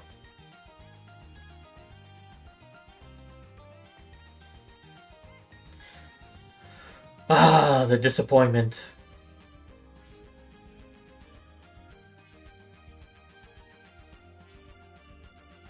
Usopp vs. Corona. You can't use your negative powers against me because I'm already negative. Fuck. Honestly, better than the Zoro vs. Ryuma. So you have to put it up this section. It ain't getting to A tier. So it's B+. I can't do that one. Luffy vs. Lucci, round 1.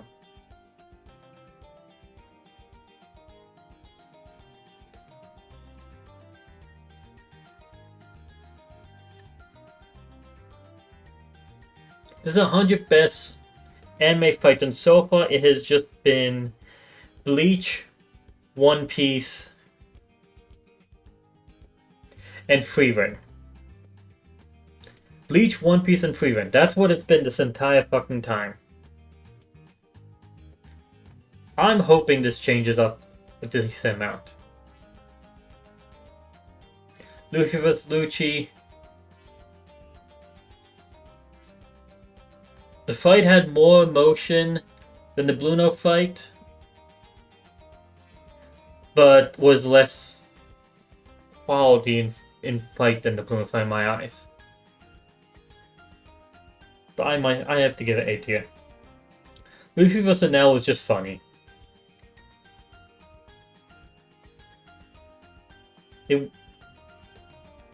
Yeah.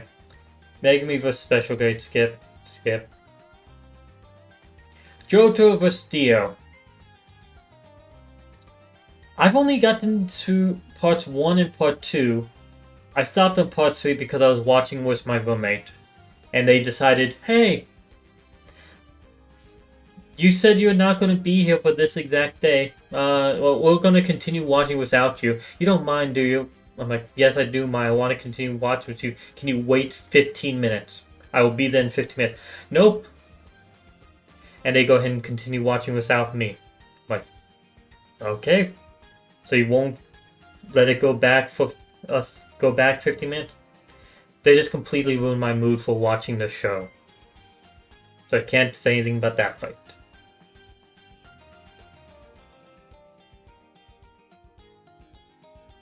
Skipping Jujutsu Kaisen except for the one, or the few fights I have actually seen.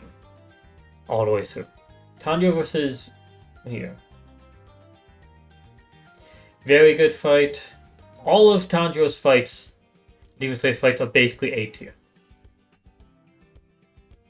Luckily, we get to start off with the Spider one. So we can start a bit lower with B. Tanjiro's Daki. Just checking, is it... Okay, Tanjiro is Daki, so Daki is the sister of the duo.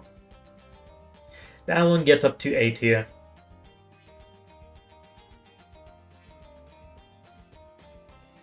Tengen versus Yotaro definitely gets up to A+. It has the emotion, has the animation, it's a very good choreograph. Rengoku versus Akaza. I'll be honest, not as good as Tengen vs. Gyotaro. I think I might put this B+. I have to skip this one. And that one. Josuke's Beetle versus Jobin's Beetle. What the fuck is this?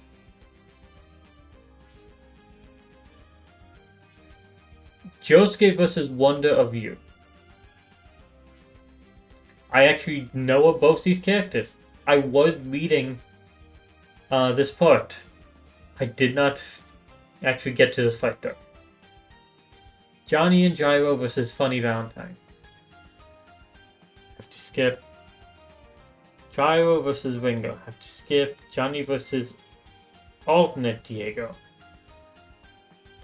Alternate Diego.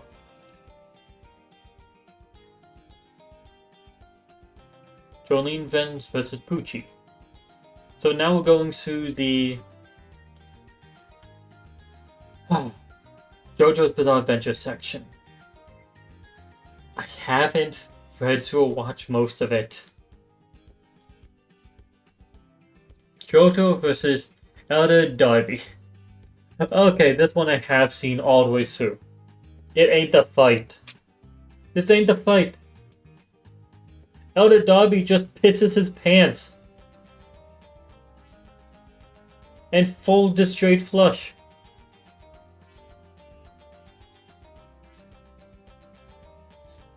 This ain't a fight. It's funny. It's cool. It ain't a fight. C tier. Johto vs. Steely Dan. He a bitch. That I know. Joseph versus Wamo. Okay, here comes the respect. That, I don't know if I count that as a fight either. Oh, it is a fight, but it's a chariot ride as well.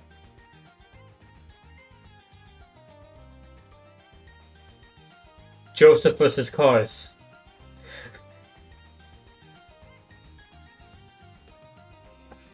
Checking to see if there's a Joseph versus Cars 1 and 2. But no, it's just the entire time against Cars.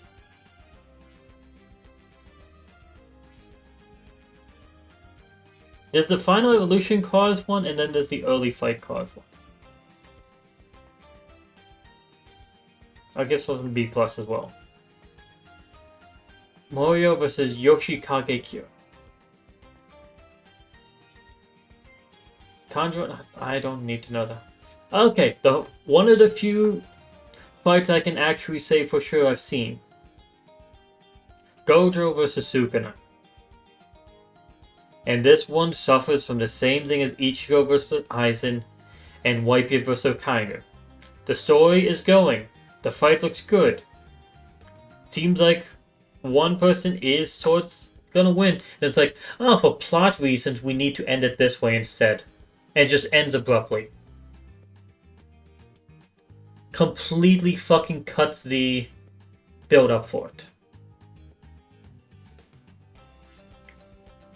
So while this fight was good, its ending is worse than Whitebeard vs. Kainu and Ichigo vs. Aizen.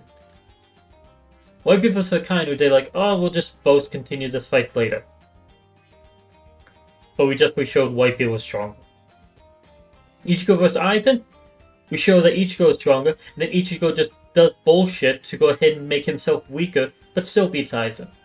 This one, Gojo vs. Sukuna, is showing that Gojo is stronger until suddenly Sukuna won. So that makes it worse. C tier. It's worse than the Whitebeard vs. Kainu because of that.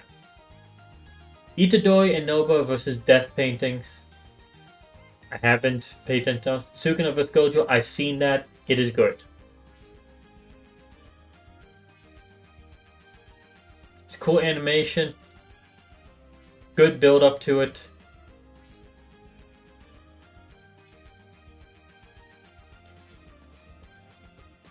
But it's not too much of a fight. It just ends. Goddamn, I forgot all the. I was just thinking of the fire scene. I should have raised it up one. That one should be B+. Sukuna vs. Maharaja. This one is B+.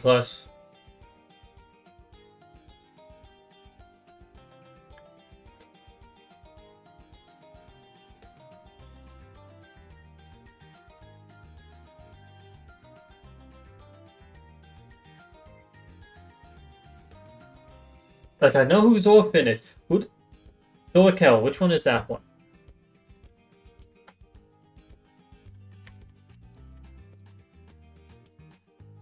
Oh!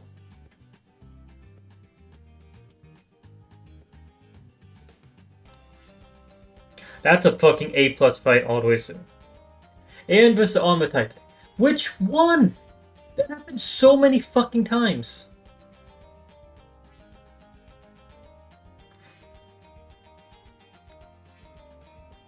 That happened so many fucking times. Which one of the fights? I'm looking to see if the other one is here.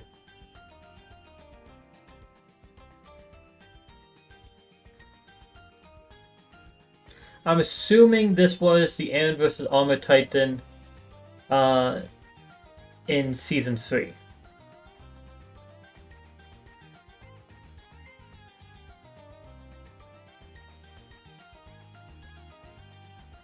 Escanor versus Garland of Truth. This wasn't a fight.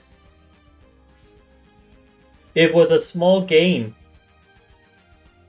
which ended with Galen just running the fuck away.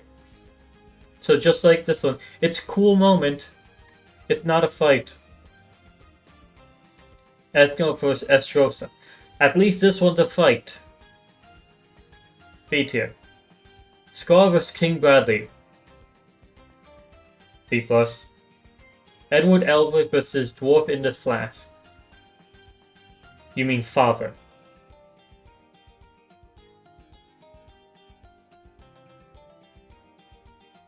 B tier. Roy Mustang vs. Envy. Add emotion to that. Again, if this one wasn't much of a fight, it was just Roy Mustang putting down Envy. Hisoka vs. Crollo. Holy fucking shit. A+.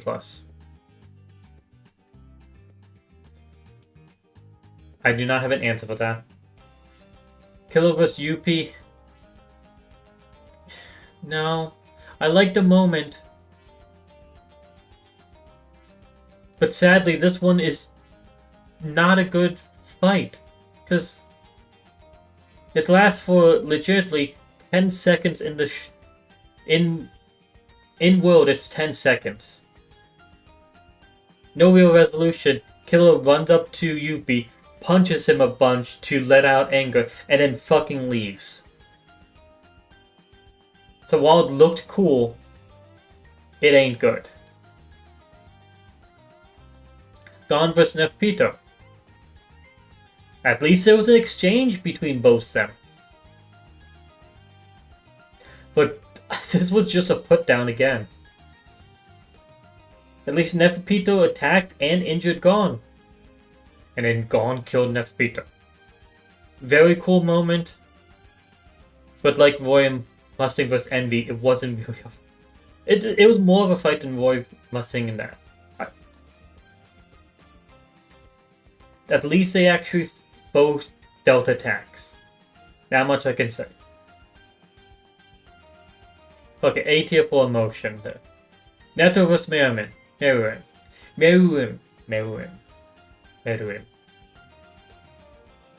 A tier. Reagan vs. Claw. Ugh. Fuck it, another A tier. Mob vs. If we're adding Mob Psycho 100 ones, this is gonna be all A tiers and B tiers here. And some S's, honestly. There is an S tier in the Mob Psycho 100. I'm saying that. This one is an A tier as well. Mob vs. Toyoichiro and B+. Dimple vs. Psycho Helmet. No! Actually, yes. God damn it, I'm like...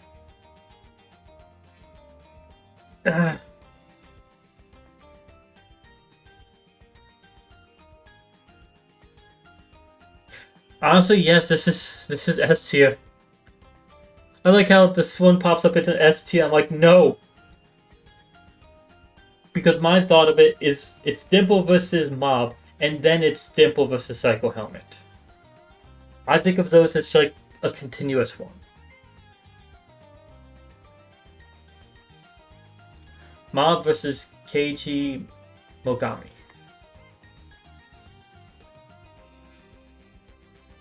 Honestly, awesome fight. Saitama vs. Genos. I mean, Saitama didn't exactly try there, but looked cool. B+. Saitama, Genos, and Moomin Rider vs. Deep Sea King.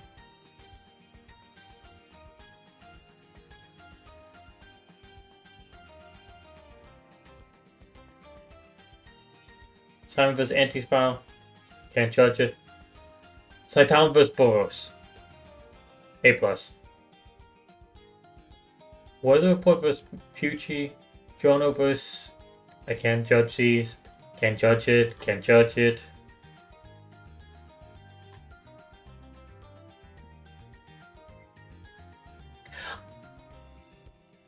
Okay, honestly, that's a fine spot for that one.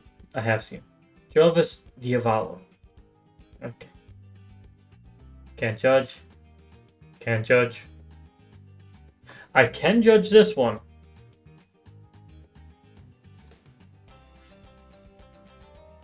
It's not getting that high up, to be honest.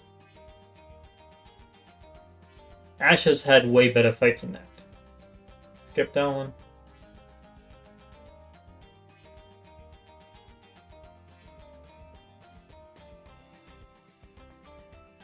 Gohan vs. Majin Buu.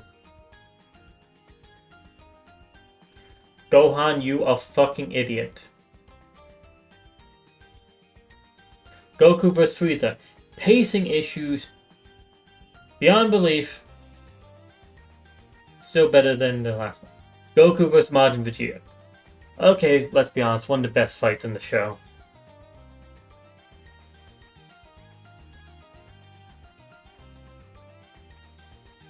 Gohan vs. Cell.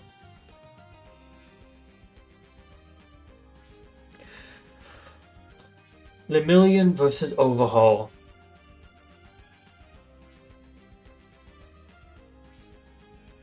Deku vs. Shigaraki. I feel like that happened a few times. Deku Ren vs. Hero Killer Stain.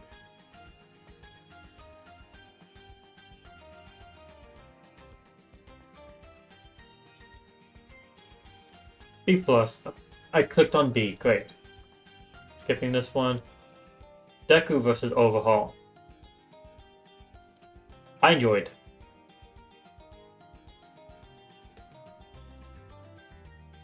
B+. Deku vs. Muscular, that one's lower. Never vs. Wing Nomu. Todoroki vs. Bakugo.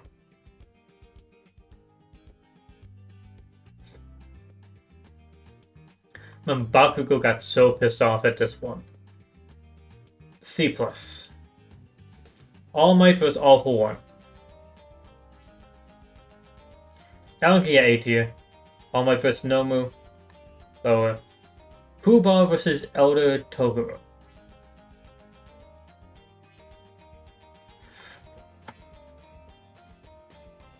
It's been a while. It's been a long fucking while since I've seen this.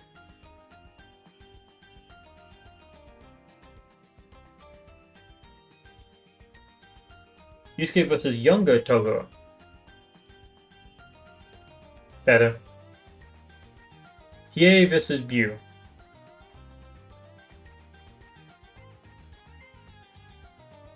Yusuke vs. Jin.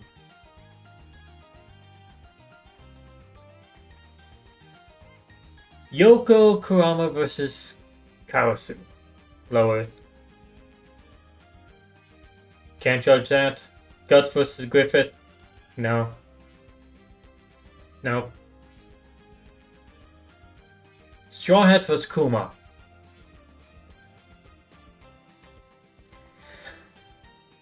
Again, this ain't a fight. This is a slaughter.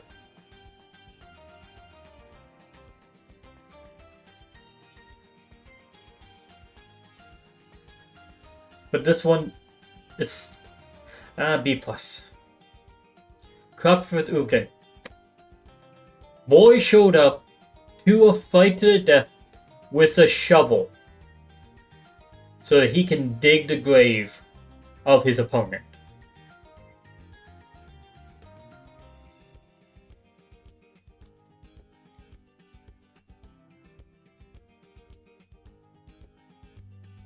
Luffy vs Sanji, I've seen this one all the way through.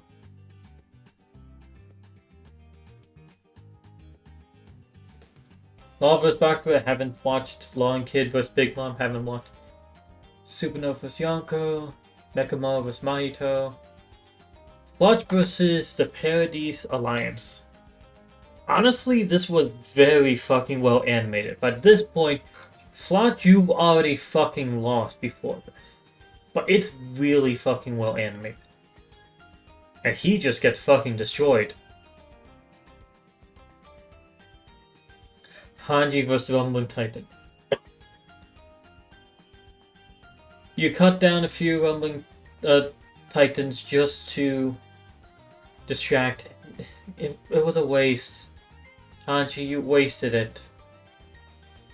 You went through a very painful death for basically no reason.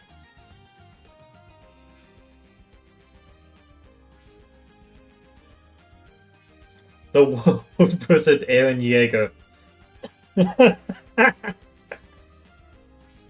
Okay, A tier there. Eren vs Female Titan. Honestly, very, very, very good fight. This is round 2.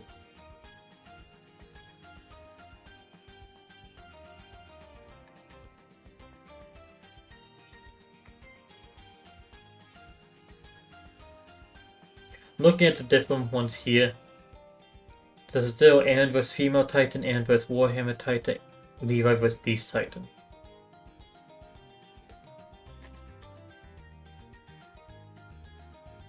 This one's A tier. This one's A plus. And it doesn't stop there. Eren vs Warhammer Titan ain't the truth. It's Eren versus Warhammer Titan, Jaw Titan, Card Titan. All in one go. As well as then more people joining his side. Levi vs Beast Titan. It's not a fight, that's a slaughter. Epsilon vs Pluto, can't judge. Adam vs Zeus, can't judge.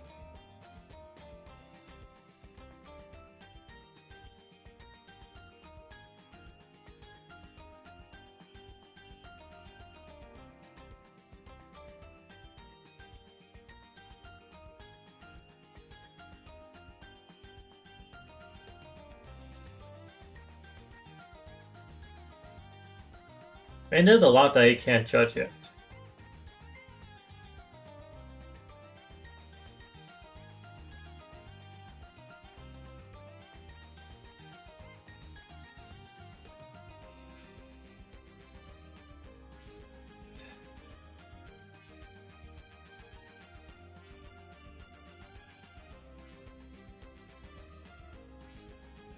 Okay, I've seen this one. It's a cool show off. It's not a huge fight.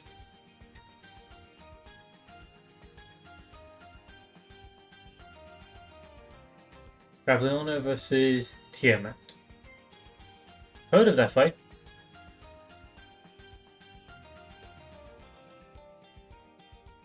I'm skipping a lot. Jinwoo versus Hunters. Which time? I've read the entire manga or manhwa, so I can actually judge these. B plus.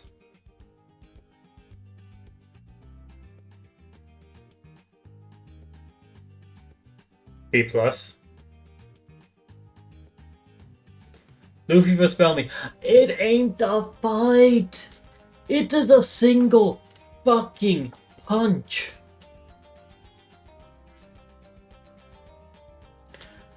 which was immediately said after, or the single fucking punch that's immediately done after he's asked, do you even know how to throw a punch?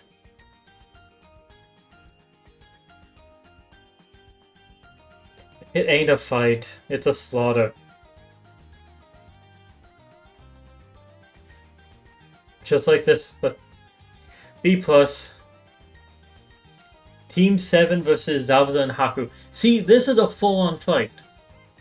This is a full-on fight. And it actually involves all the members of it. It's not just like, oh, Kakashi versus Zabuza. Because it's both, it's all the members of Team 7 versus Zabuza and Haku.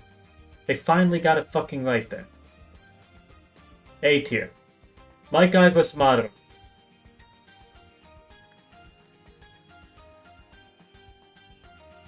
They should have just let my guy win that fight. A+. Jiraiya vs. Pain. Oh.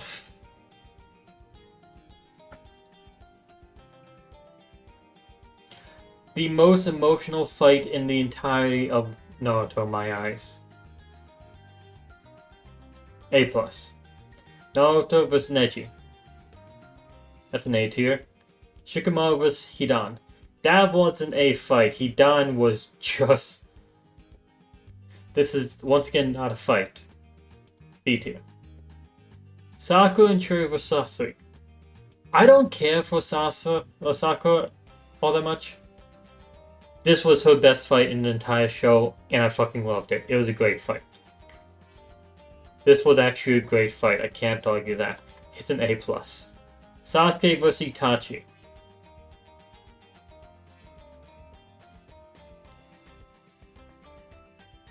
A tier.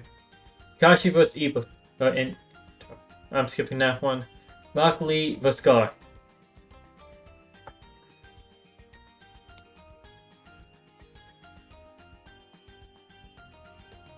It's A tier. It's an awesome moment, but ain't as good as some of the other ones later on. It's more epic. It's more enjoyable. Some of the ones later on, but still not as good as Fight. Naruto vs. Gaara.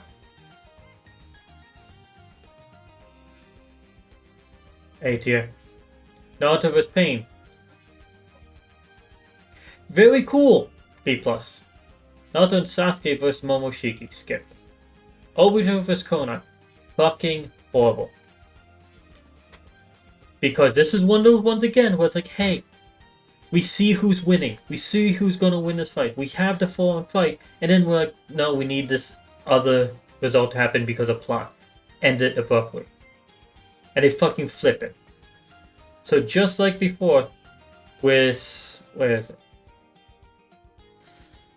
Gojo vs. Sukuna, where it was a great fight, and then they just fucking end it with the wrong result. This is exactly that again. So it's getting C tier. Naruto vs. Sasuke, second time. Can't answer that. Naruto vs. Sasuke the first time. I can answer that. That's a fucking A tier. A+ actually. This is just a slaughter. Gote 13 vs. Aizen. This is just a slaughter. Wilhelm versus the White Whale. I was not expecting anyone from ReZero. I was not. I do not want spoilers. Yet. This is an awesome one, by the way. Goku vs. Vegeta. Good. Rimuru vs. Clayman. And not that good. Rimuru vs. Orthodox. That one is much better. Rimuru vs. the Farmer's Army. That's literally just a slaughter. Shinra vs. Shiro. Can't say. Can't say. Can't say. Can't say. Can't say. Can't say. Can't say. Can't say.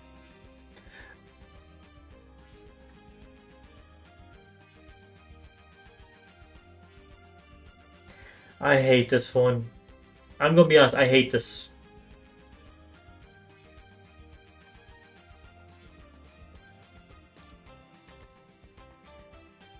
C+. I can't answer this one. Piccolo vs. Android 17. Honestly good. Sasuke vs. Data. Good! Not A tier, but good. Sasuke vs. Orochimaru. That one was shit. Sasuke vs. Danto. That one was good. And an Armin vs. the Colossal Titan.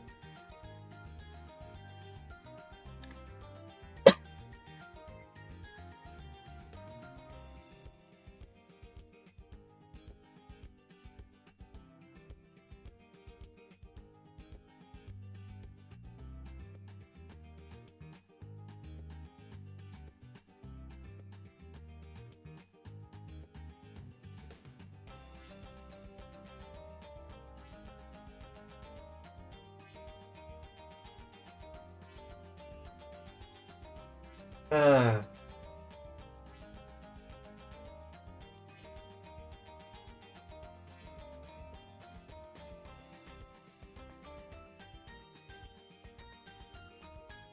B+.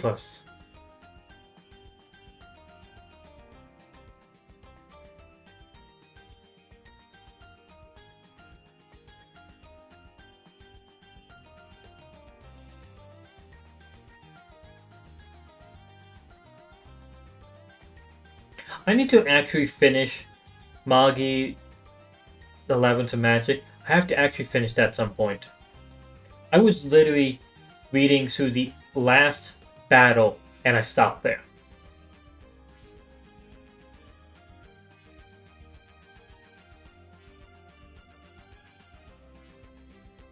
Okay, seen this one. Cool fight.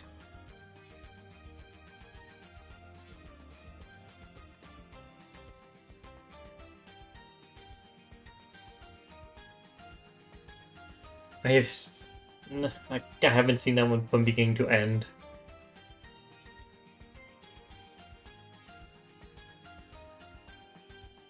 I don't know who the Evil Eye is yet. I'm pretty sure that's like the next arc. Okamoto vs. Turbo Bay. That one is fun. Again, it's not a fight. There's so many of these that are not fights. Todoroki family vs. Dabi. Yeah.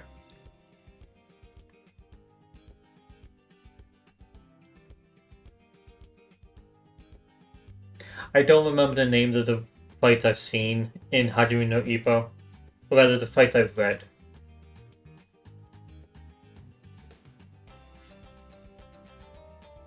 So I can't actually rank them. Ainz vs. Shaltier.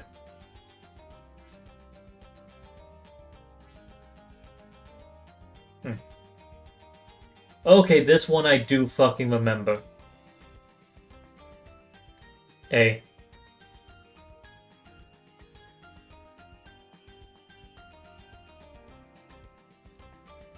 Goku vs. Moro.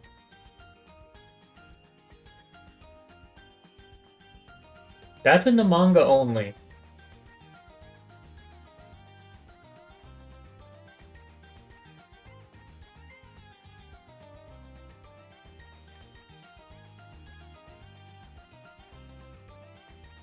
Taka vs. Hoshina.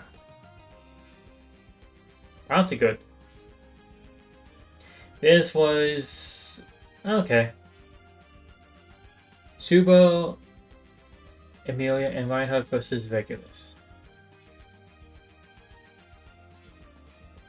That fight took for fucking ever.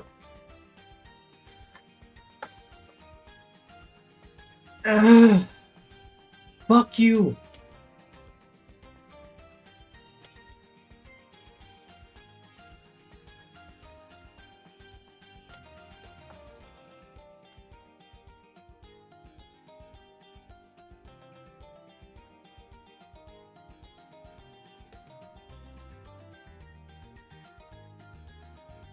I feel like we're reaching the end of this.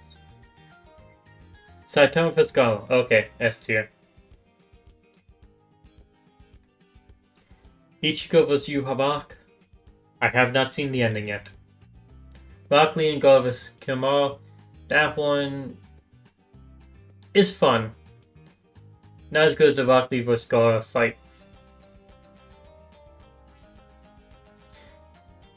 B+. Okay, we went through everything that... All these ones are ones I can't answer, which is a lot. So, of them, the worst fight I've seen...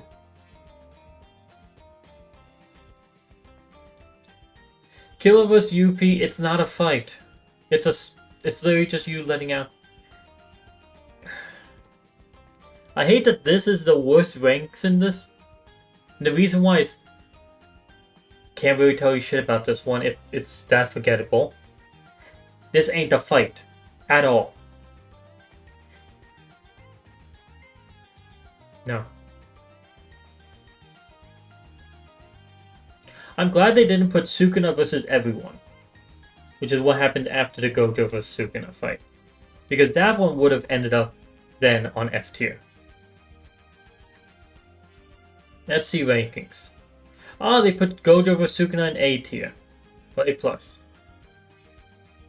Let me see.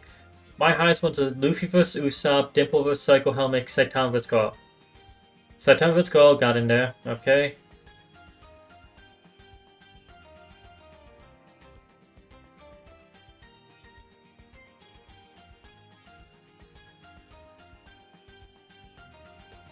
Where did the other two get? Luffy vs. Usopp.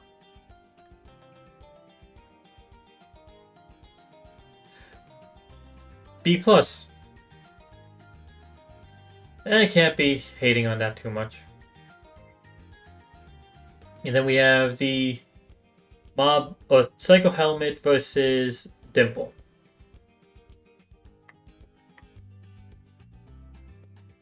We're already to the point that this is not... It should not be B tier. It should be fucking high. It is amazing. I'm just saying this. Some of these are just manga only. Like Hisoka vs. Chrollo, will probably be S tier once it's animated.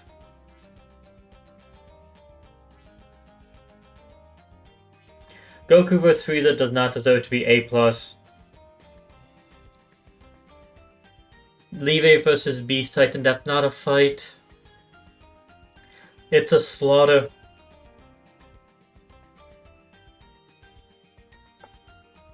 Saitama vs. Boros, I can understand.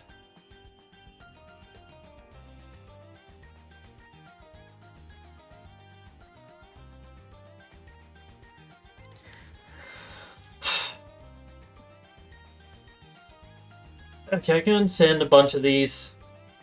But then a bunch of these I have to say do not deserve to be this high up. What's the lowest ranking one? What's the lowest ranking fight?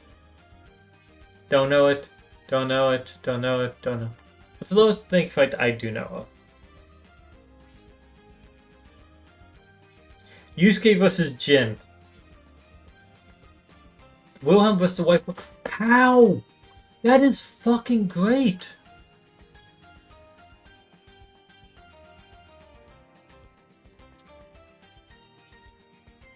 Yeah, I can't agree with these lists.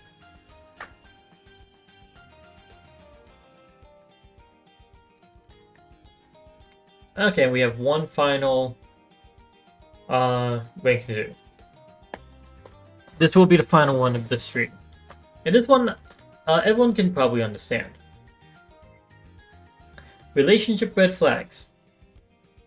We have the rankings of instant deal breaker, bad but manageable, not the worst thing, depends on the situation, neutral, does not matter, could be good, actually I like this. I can start off with this, different political alignments. It honestly depends on the situation, it's not the worst thing, those are both true. I would prefer who I'm dating to actually agree with me on most topics. Because of course I think most, my opinion is correct. But we can have different ones. It's not neutral, it does not matter, that's definitely not. Could be good? Fuck no. These three should not be even in the question. I do think it's not the worst thing. It's probably the right answer. Invested in politics. There's one. I will say this right now. Being invested in politics is a net negative. It is bad. It is something that I hate that I have. Every time I pay attention to politics, it is stressful. But if someone's invested in politics, let's say that they pay attention to it, that's bad. Oh, that's not the worst thing. Let's say that they like talking about it.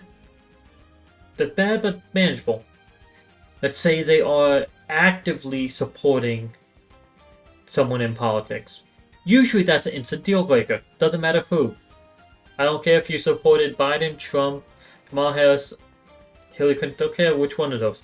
It's basically an instant deal breaker if you are actually believing in one of them to be the good choice. So that would be instant deal breaker, but more than likely it'll just be bad but manageable. So invest in politics like talking about. Practice of religion you are not involved with. Depends on the religion. Not the worst thing. Lives with parents.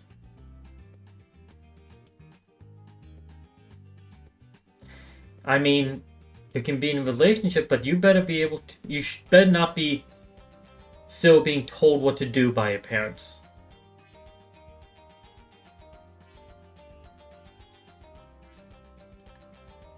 Choose loudly. I don't give a fucking. I don't care at all. That's not a could be good because I'm not fucking turned on by that shit. But chewing loudly, that does not matter. Orders the fast food option at specialty restaurant. I don't give a shit what you're eating if we're going to a restaurant. Neutral does not matter. Picky eater. Okay, everyone has their things about that. That's not the worst thing. Depends on the situation ain't the answer there either. Inconsistent communication. I'll be honest. That's an instant deal breaker for me. If you can't talk to me, let's say you ghost. Doesn't matter. If you ghost, instant deal breaker, it's over. I've had quite a few times where people give me the silent treatment. And every single time, that immediately caused my love for them to disappear quickly. And almost immediately resulted in me not caring and we ending the relationship. That's an instant deal breaker for me. Someone has issues with me or needs to talk about something, but they're like, no, we won't talk. That's it. Dismissive of your feelings or opinions. That's an instant deal breaker, of course. That's saying who you're dating does not care. Controlling.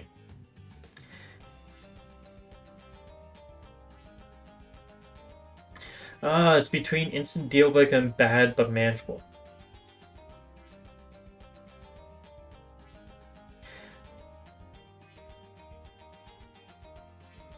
Depends on what they're controlling.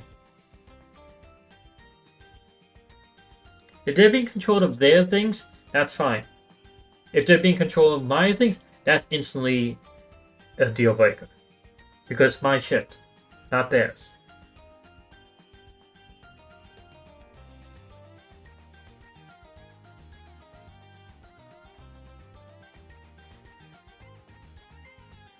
To try and be controlling of me,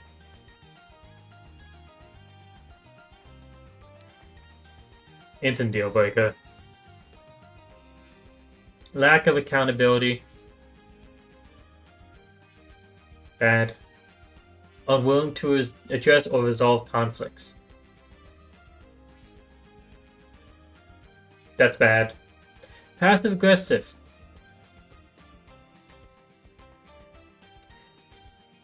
This is literally just inconsistent communication, but one level lower. Lack of emotional availability. These are all red flags for a reason. These should be mostly in this area. Excessive jealousy. Honestly, this one doesn't matter too much.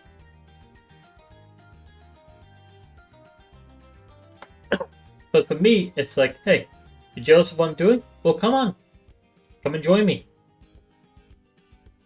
You jealous of stuff I have? Well, we're dating. We share. Constantly negative. Not the worst thing, but still not a good thing. Disregards boundaries.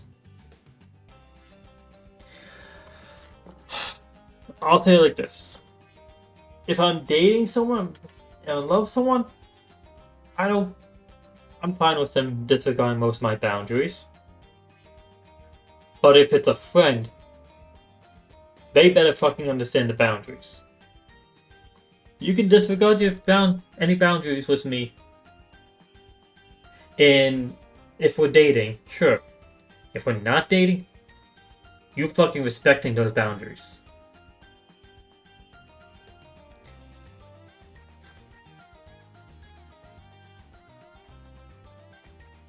Mainly because I don't put up boundaries when I'm dating someone.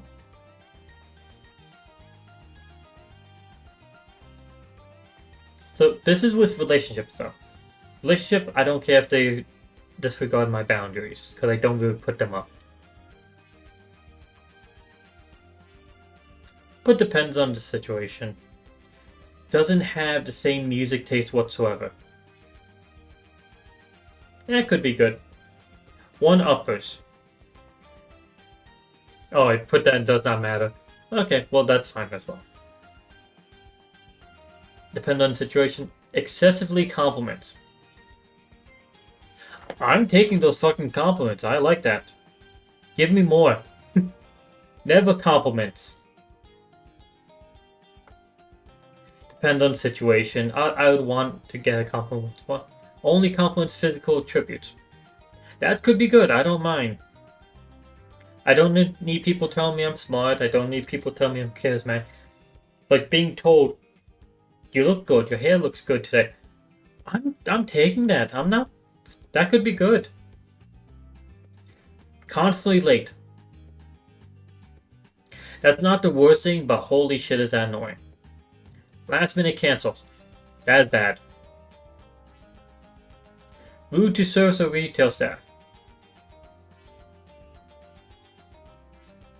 Gone. The date would be over. Does not have a single close friend. Why should I? That does not matter. Why should I care? Brags about how good of a liar they are. Actually, I like that. I am a very good liar. It is thanks to me and my family playing poker, Texas Hold'em, so fucking much. Thanks to that, I've learned how to lie. I actually prefer people to actually be able to lie. Because if I tell you a fucking secret, and then someone asks you about it, I want you to be able to fucking keep that secret. And if you're good at lying, you can lie about what just I fucking told you, and keep that secret even easier. But if you're like, oh no, it's nothing, then you have to keep on dealing with someone asking over and over. There would be disrespecting the boundaries that you have to fucking uphold this keeping secret. It's easy to just fucking lie. I'd rather the person I'm dating be able to fucking lie when they need to. Goes to gym every day. First off, it shouldn't be every day. That's too many times a day. Or too many times a week. But that could be good. Never goes to gym. Honestly, going to gym every day could be good. Never going to gym? If they're healthy, it doesn't matter. Has a mental disorder.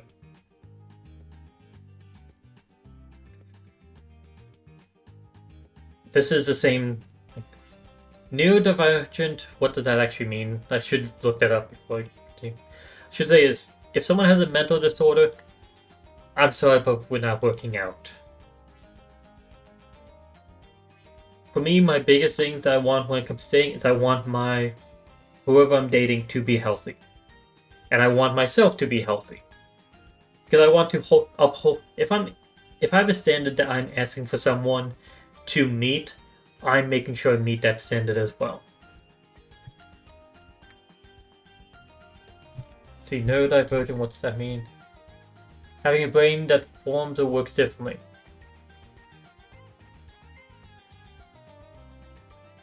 What does it even mean? Oh, ADHD and stuff like that. Yeah, that's still probably that's still an instant deal breaker for me.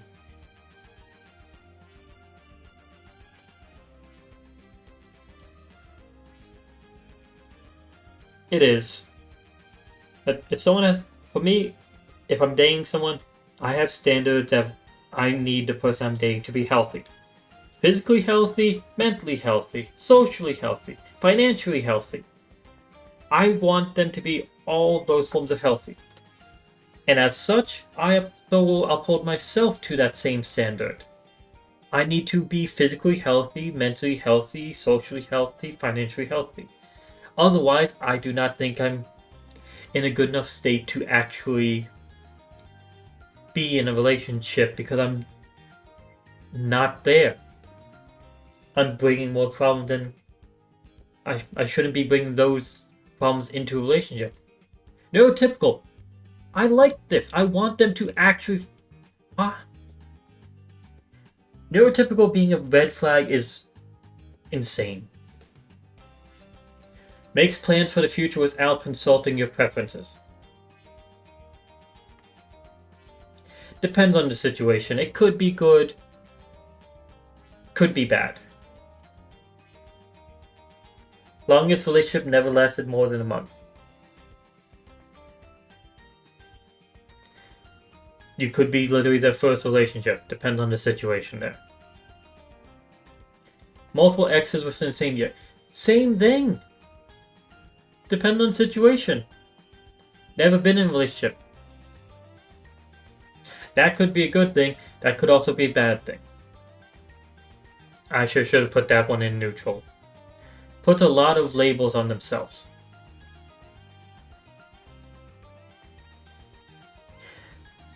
A small sexuality rant there.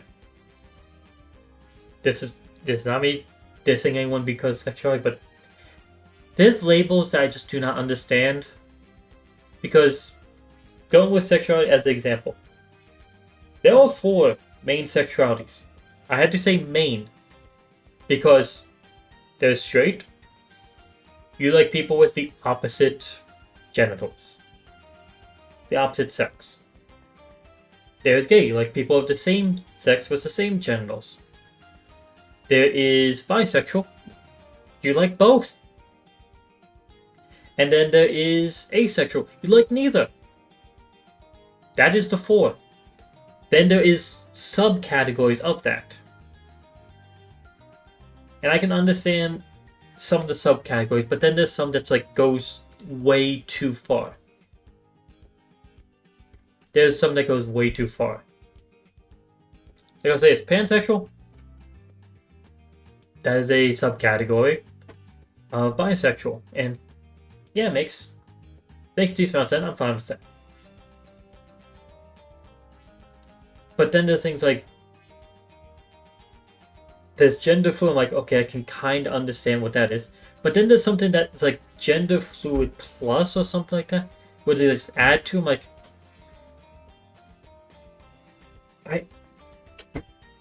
you don't have to be. It's like talking about skin color. I am white.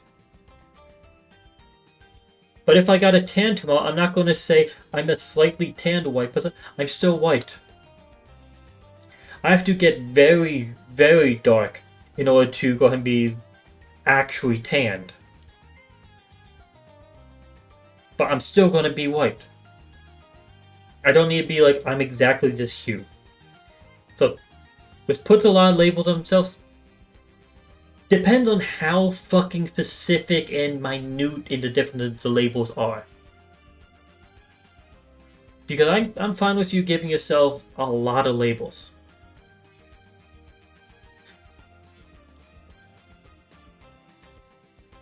But what the hell?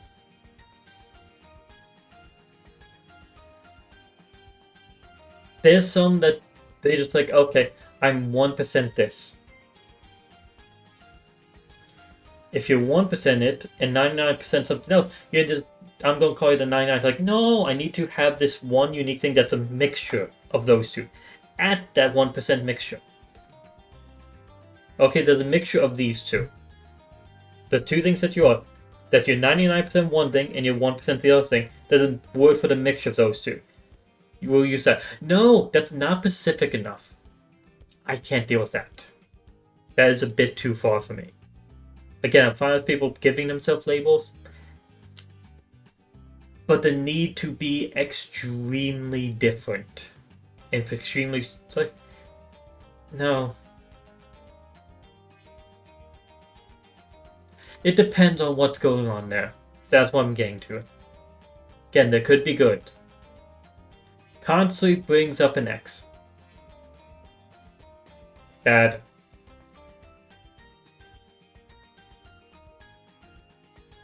Lacks empathy.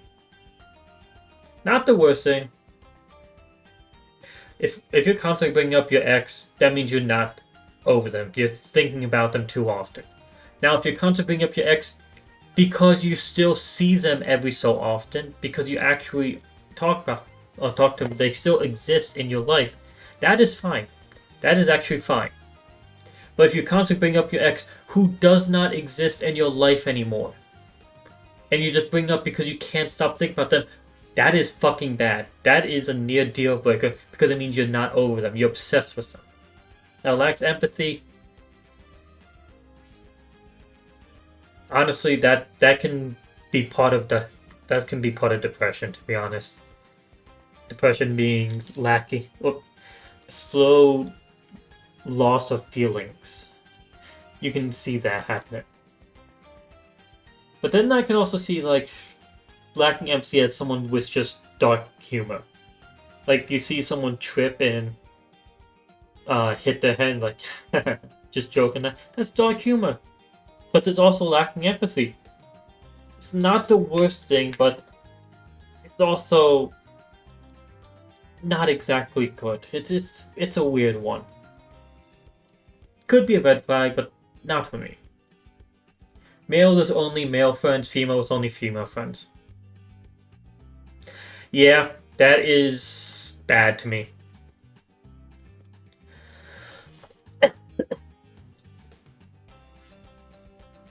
Because usually when I have met people like that are like,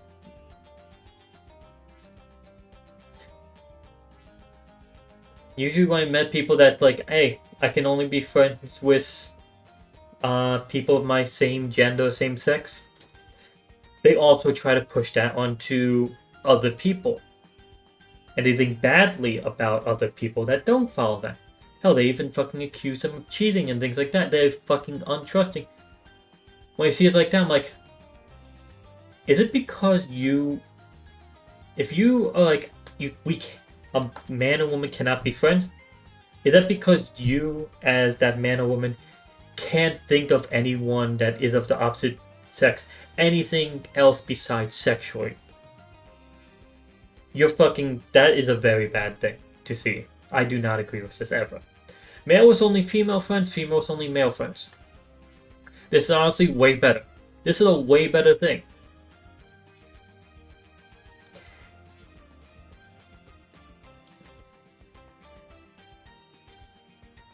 I'll put this one as neutral. References outgender jaded gender roles.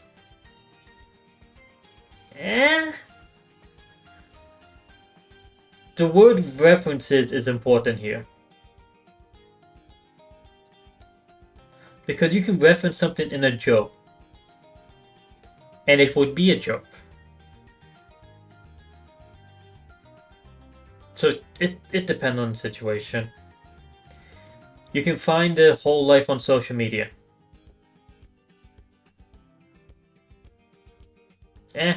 Doesn't matter. No drama, please. Since it's in quotes, thank you. I don't want people that are causing too much drama content. Someone that avoids drama, that's fine.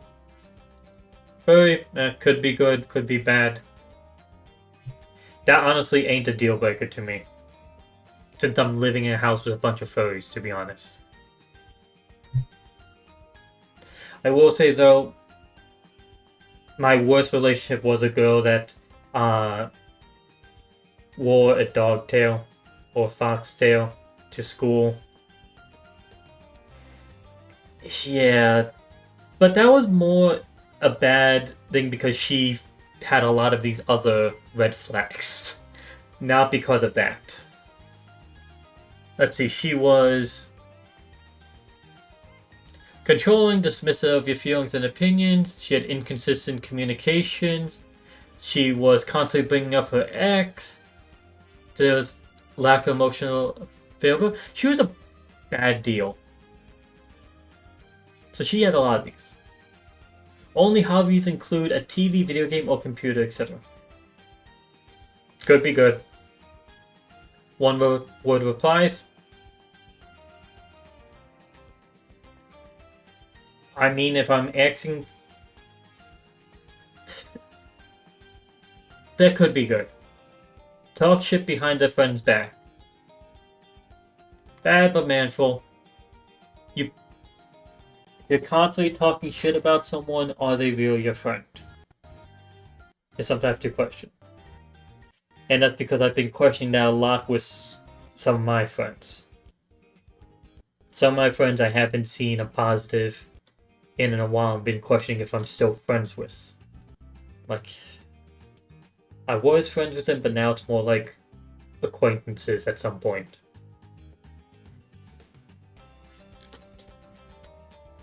Is the victim in every story they tell?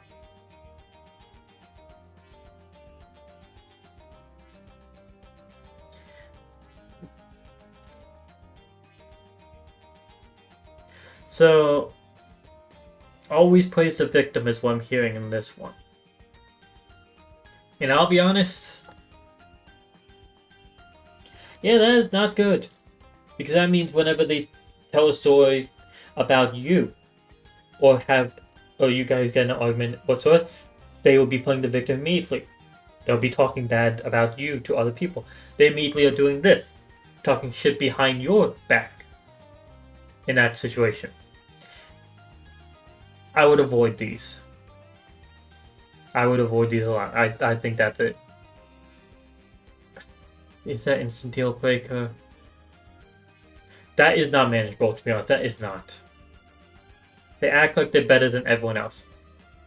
Not the worst thing, I'll be honest.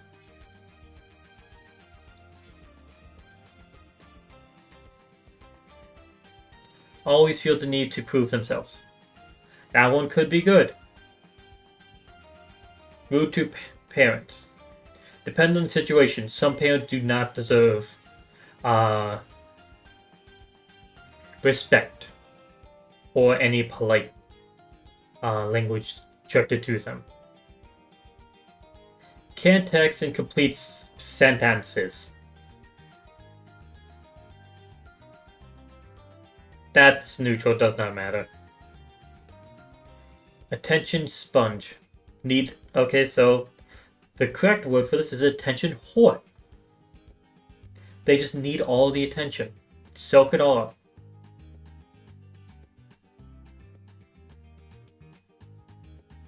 I'll be honest, not the worst thing. You have to make all the big plans.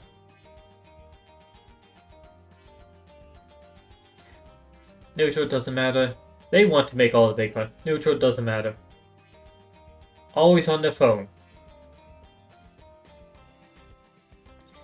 If it's always, there's no depends on the situation.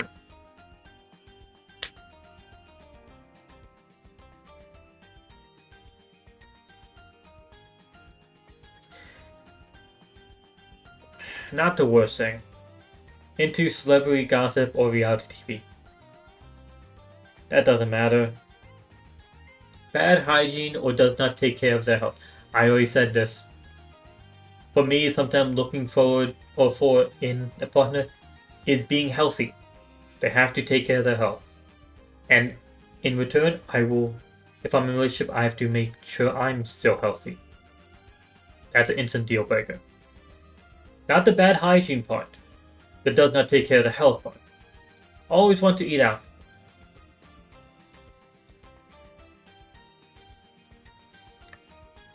Likes going for drinks often. Could be good. Struggles with keeping a job. Depends on the situation. Calls themselves a nice guy. You see, I'm a bit different. I think of myself a nice guy, but I also always call myself a dick. Or an asshole.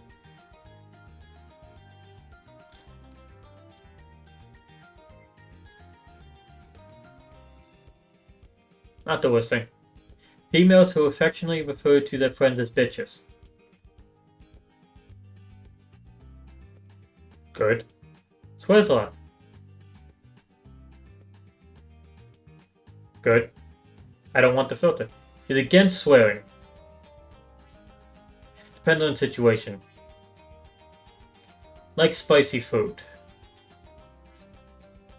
Could be good. Dislike spicy food. Could be good.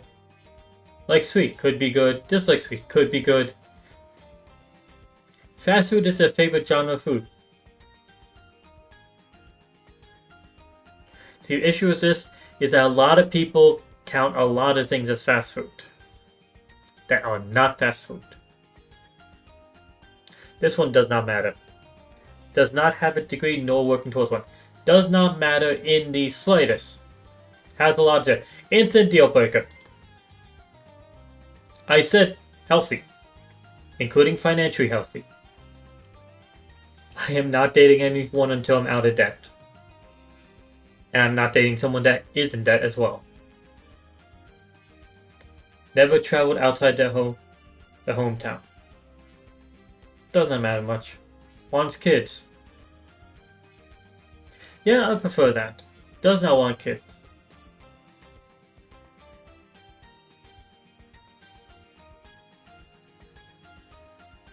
That's fine. Like, I want kids, but I'm also fine with my partner not wanting them. That doesn't mean I'm gonna force my partner to have kids. No. That's not what I'm saying there. Needs a lot of personal space. Could be good, likes cartoons. Prefer that, hates cartoons. Goodbye. Okay, not the worst thing. Talkative online but silent well. That doesn't matter too much. Your friends do not like them. I know my friends. I also know that I don't give a shit about their opinions on people because they do not have good opinions. So like, I get to actually like this when my friends hate them. No. Neutral, does not matter. Extreme involvement with parents. The fact that it says extreme. Depends on the situation. Has an addiction. There's too many types of addictions. There's gaming addictions, there's porn addictions, there's drug addictions, there's alcohol addictions, there's gambling addictions. There's too many. And I'll be honest, of that list I just said,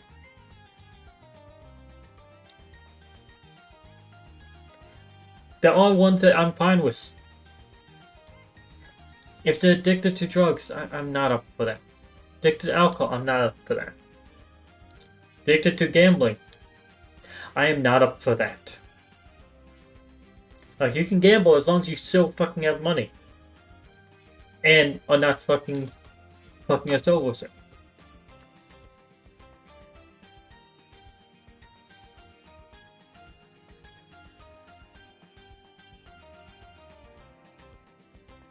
Bad but manageable, because most addictions are bad. But there are some that I'm fine with. Only text you at night. I work night shift. Bad at communicating. Instant communication story here. I'll be honest, I've dated a lot of people that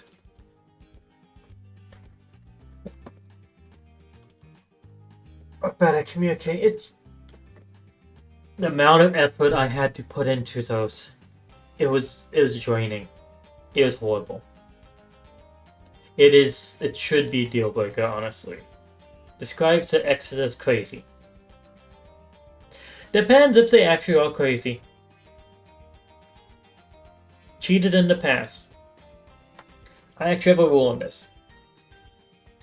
You know the line, once a cheater, always a cheater. I half agree with that. I see it as in, if you cheat on someone, that relationship is over. Once a cheater, always cheater in that case. But if you cheat, and then you go on and have a different relationship with another person, not involved in any of that, you could have grown. You can grow out of being a cheater. You can become a better person. But cheating destroys a relationship and makes it unrepairable in my eyes. So in my eyes, once cheating happens, the relationship is over. But if you cheat in the past on someone else, and then have grown out of it, or have become a better person, then I think that's fine. It could be work. It can work.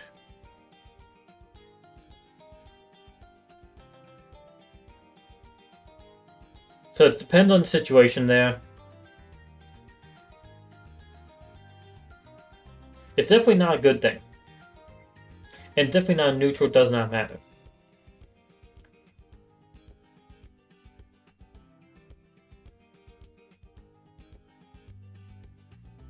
How do you manage that sort of thing?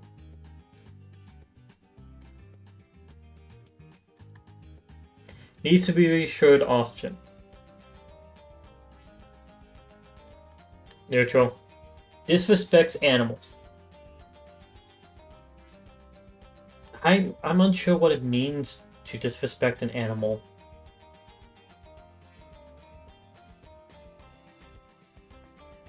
Walk up to your dog, say, haha, you got crooked eye, bitch. No.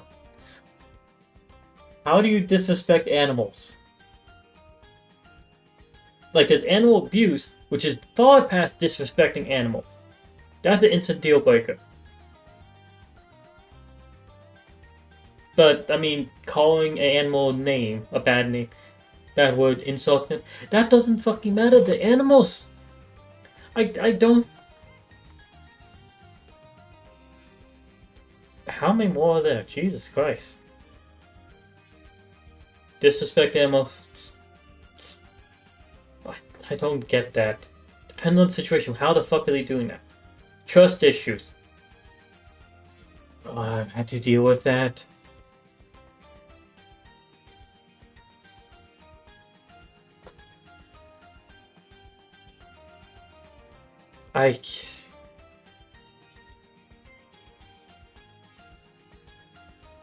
If you're not trusting someone, it's not a working relationship. That's an instant deal breaker. Do not understand pop culture references. Neutral. I prefer them to, but doesn't really matter. Parents track their location. Instant deal breaker.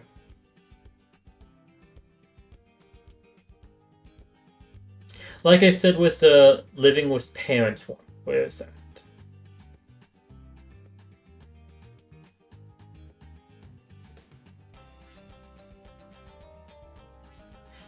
There's rude to parents and there's living with... Yeah, live with parents, not the worst thing. Rude to parents, depend on the situation. If you live with your parents, it's like, okay, you live in the same house. That's fine. If you fucking are being controlled by your parents, following their every... when actually like, okay, they said I can't do it, so I can't do it. If you're having them track your fucking location, No. I ain't up for that. I ain't up with the idea of, okay, you and us are dating, therefore you must now follow all the rules and stuff that my parents said as well. Fuck no. I'm dating just that one person. I'm not dating their parents. Smokes. Bad but manageable.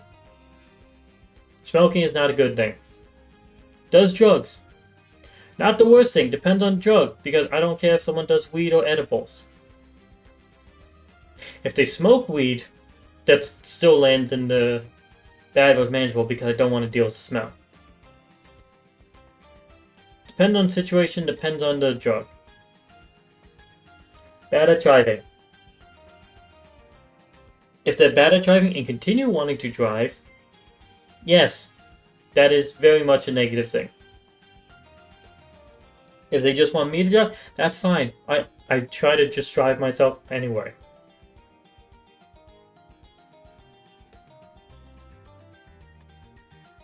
Excessive thirst for anime men/women. Boy, they 2D. Like, you can get horny looking at a picture of these all you want. I don't care. Just as long as you aren't saying that you're actually dating them.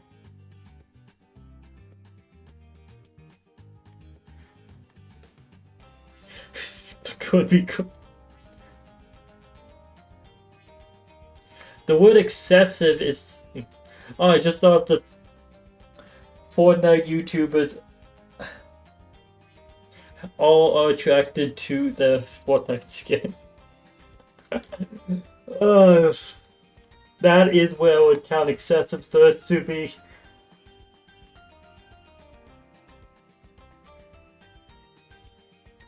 Depends on the situation. Depends on what they mean by excessive thirst. Overly quirky. Depends what that means again. Extremely indecisive. Oh my fucking god, that is bad, but I can handle it. Oh my god, would that piss me off. At a very specific coffee order. Neutral does not matter. Quotes, TikToks, IRL. Does not matter. Gamer. I want this. I want the person I'm dating to be a gamer. Has a stuffed animal collection.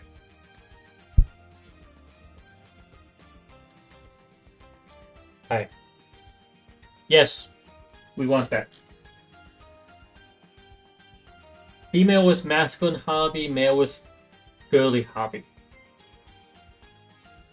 I'm fine with that as well.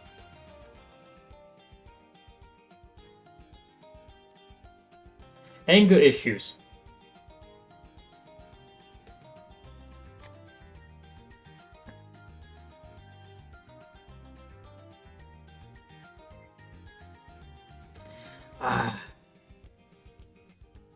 It is definitely not any of these. It's not a good thing. Not something I like. Not neutral. Not dependent on the situation. Not even not the worst thing. It's either bad but manageable or a deal breaker. Depends if they ever direct that anger. Depends on how they direct their anger. Had recent on-again, off-again relationships. If you're having an on-again, off-again relationship and you date someone in between, just fucking have an open relationship then.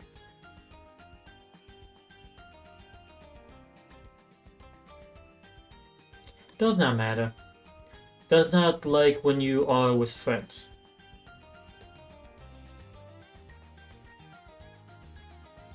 Yeah, that's a deal breaker. Says they do not care. And if they're being honest, I'm fine with that. Hell, that could be good. I want them to be honest. Refuses to try your hobbies. That's fine. No motivation, dreams, or goals.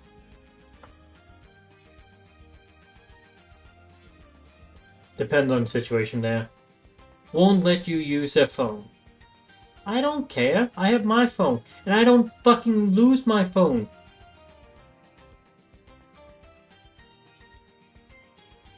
Does not matter. Likes obscure music only. Does not matter. Doesn't like music. No. That's weird. That is honestly a weird one. Early bird. Neutral. Night owl. I prefer this. Chronically online. That could be good. Disney adult. So many instant deal breakers there. I like Disney stuff. I like going to amusement parks. And I like Disney movies. So I'm fine with this. This could be good. Racist comments as a joke.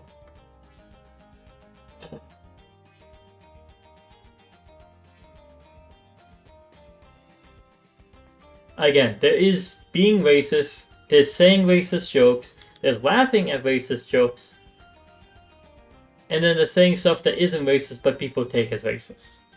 Those are like the different levels. Telling racist jokes, that's fine by me. Actually, I prefer them to actually have that level of sense of humor. But the fact that it's as a joke in quotations, it's trying to tell me that it's not a joke, that they do actually mean it.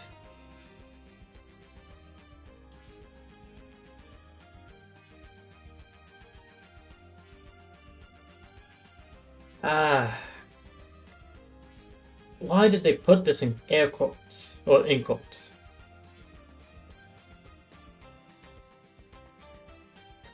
I just noticed how many. The biggest two sections is instant deal breaker and then actual like this. The two different sides out there. And then there's the middle ground, which I feel like I need to land in this one. Depends on whether or not the racist comes as a joke is actually a fucking joke. That is what it depends on. Dark humor. I like that. Watches porn. I would prefer them to actually, yes. Does not ever dress up for a date. Depend on kind of neutral on that. Tries to act cool. I'm up for that. Could be good. Assumes familiarity very early on. And it doesn't matter to me too much. Love bombing. I have to look up what that term means.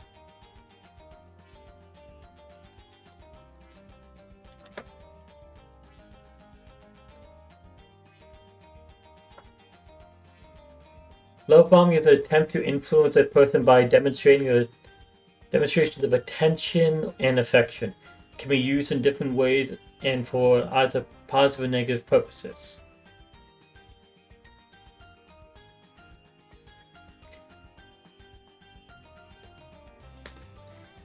I'm fine with that. That could be good. It's them be like, hey, I want to do this thing and no, you don't really want to. So let me just go ahead and be extra sweet to you. I'm fine with that. That could be good. I love you very early on. That depends on the situation. Forgets the important holidays or anniversaries. That is bad but manageable. I will say, I've told this to one of my friends before.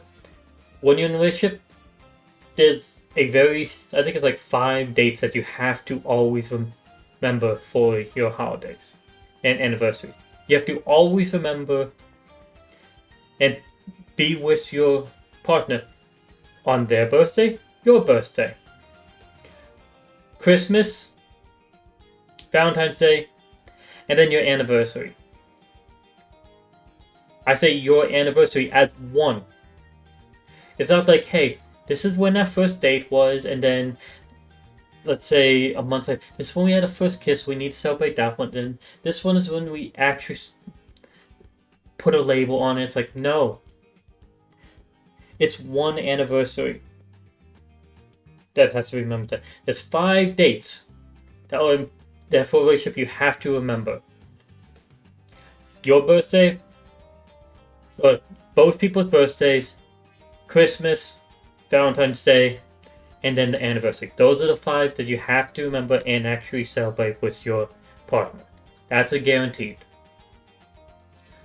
If they forget those 5, it fucking ruins relationships. I've seen it in life.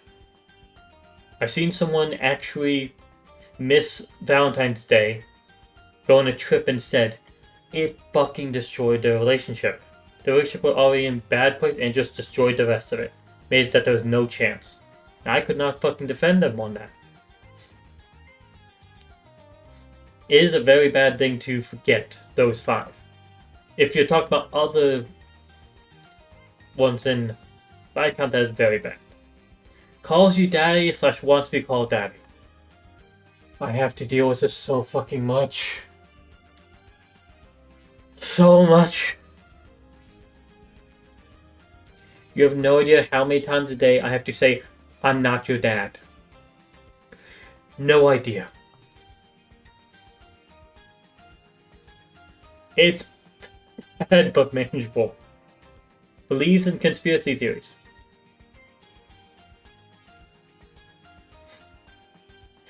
If you're talking about the one like the moon is made out of cheese, or the moon landing is fake, why?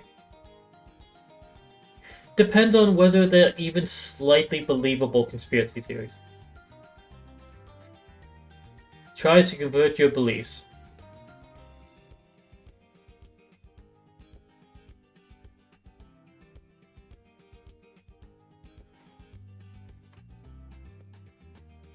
If there's someone that is religious and trying to convert me to the religion, it ain't working. I'll be honest, as long as they do not take offense by the fact that I will not convert to whatever their belief is, then I'm fine with it. But if this is also saying your belief, if it's not a religious thing, like, yeah, I believe that this type of music is better than, it's the best type of music. Now I'm going to try to convince you by getting you to keep on listening to this music. Maybe you like this, maybe you like this, maybe try this one. I'm fine with that, actually. This one depends on what type of beliefs they're trying to convert you to, and how they go about it. Has no filter. I prefer that.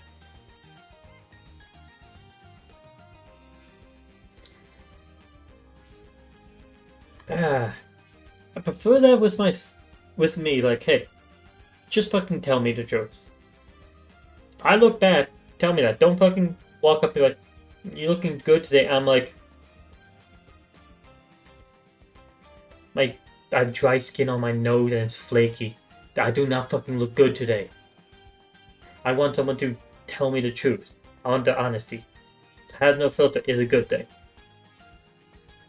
Strongly believes in zodiac signs, horoscopes, and astrology. That's not the worst thing. I ain't gonna believe in it, but it's not the worst thing. Throws away leftovers. As long as they throw away after a while, not immediately. If they throw it away immediately, that's bad. Goes with the flow. I like that. Road rage. That's bad. That's just bad. Wants to live together within the first year / before marriage. Within the first year. That is not the worst thing, but then says before marriage, like,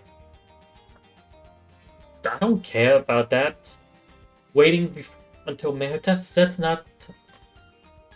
Yeah, I believe you should actually try living together before marriage. So you don't have to wait till that to figure out if it actually would work. So, first year? Hell no. That is, not hell no, but could, not the worst thing, could be fine. Preferably not early in the first year. But before marriage, yes. I want I want to live together before marriage. Doesn't make time in their schedule to see you. Depend on situation. If we're working opposite work schedules, it's understandable. Emotional outbursts. Not the worst thing. Solve disagreements with society. And that's the instant deal breaker I've given as an example multiple fucking times. Constant self-deprecating jokes. Neutral. Jokes are jokes. Has a child from previous relationship.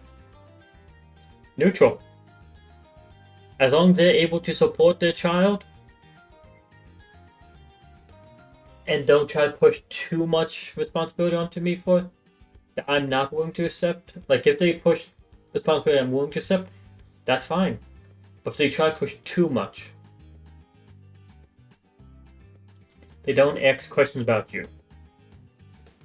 That's neutral. Maybe they can just understand. Always want to split the bill. Could be good. Expects you to pay for everything. Bad. That is fucking bad. The only time I would accept that is if they're working as like a, or if they're doing like a housewife or something like that. Housewife, house husband, that sort of thing. That's the only time where I'm like, yeah, I'm fine with it. Needs to borrow money a lot.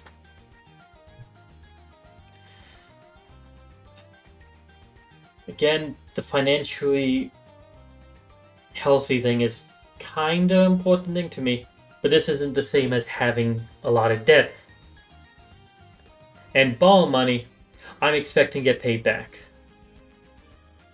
Whole personality revolves around one thing. Not the worst thing, depends on what thing that is. Say you don't own them until marriage.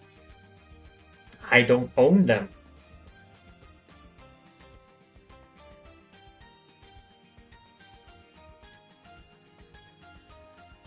Like, if this is them saying, yeah,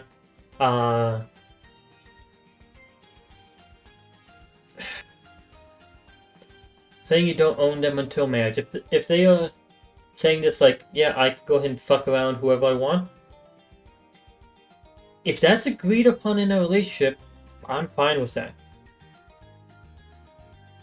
Because one important thing I have to say, when you're in a relationship, you should always early on talk together and decide what you define as cheating, what you define as the boundaries, what you define as rules. You should actually talk about that. That should be something to talk about. And then once you have those rules, then you know when they are, then you know what to follow.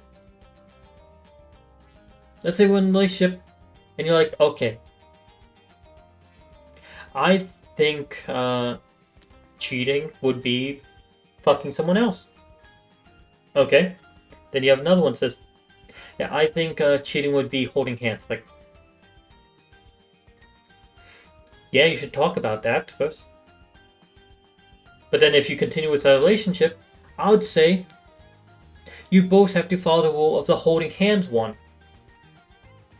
And I'm gonna make the guess the person that said that holding hands is what you think of as cheating is gonna be the one that actually breaks that one and cheats.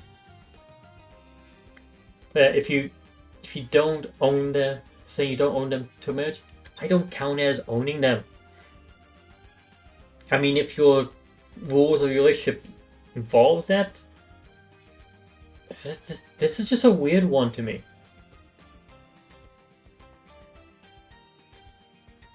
Just follow the rules of the relationship, seriously. Depends on the situation. Never, or they always change the plans to better suit them.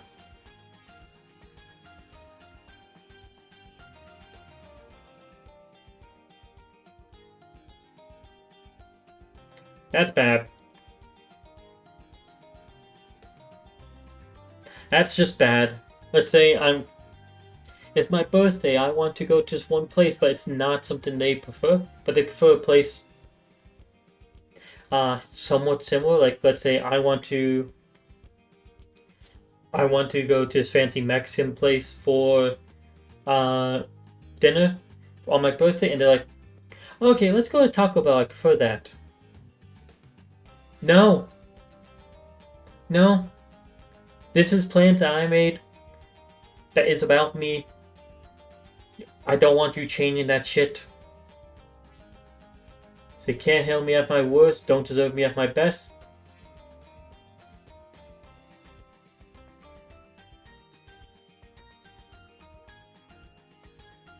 Depends on what their worst and what their best is, to be honest. They miss high school. That doesn't matter. Unsure about their sexuality. I don't understand this one, but that's just because I have my sexuality.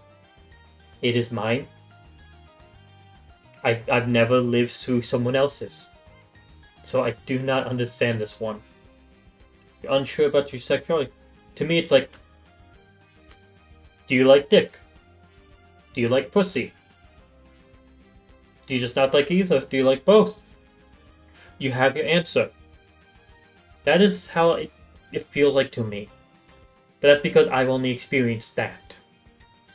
Knowing my answer. I've never been Actually, I would say this. I was unsure about my sexuality when I was a kid because of the Catholic fucking church. And the raising we were given was, you gotta be guilty about everything. That was not a fun time. And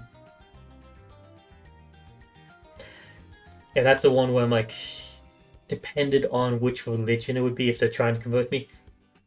I'm not going back to Catholic. I've already lived through that. Okay, that was a tangent. Unsure about their sexuality? Neutral, does not matter. Actually, depending on the situation. As long as they're sexually attracted to me, then we can have a relationship. That's all that matters.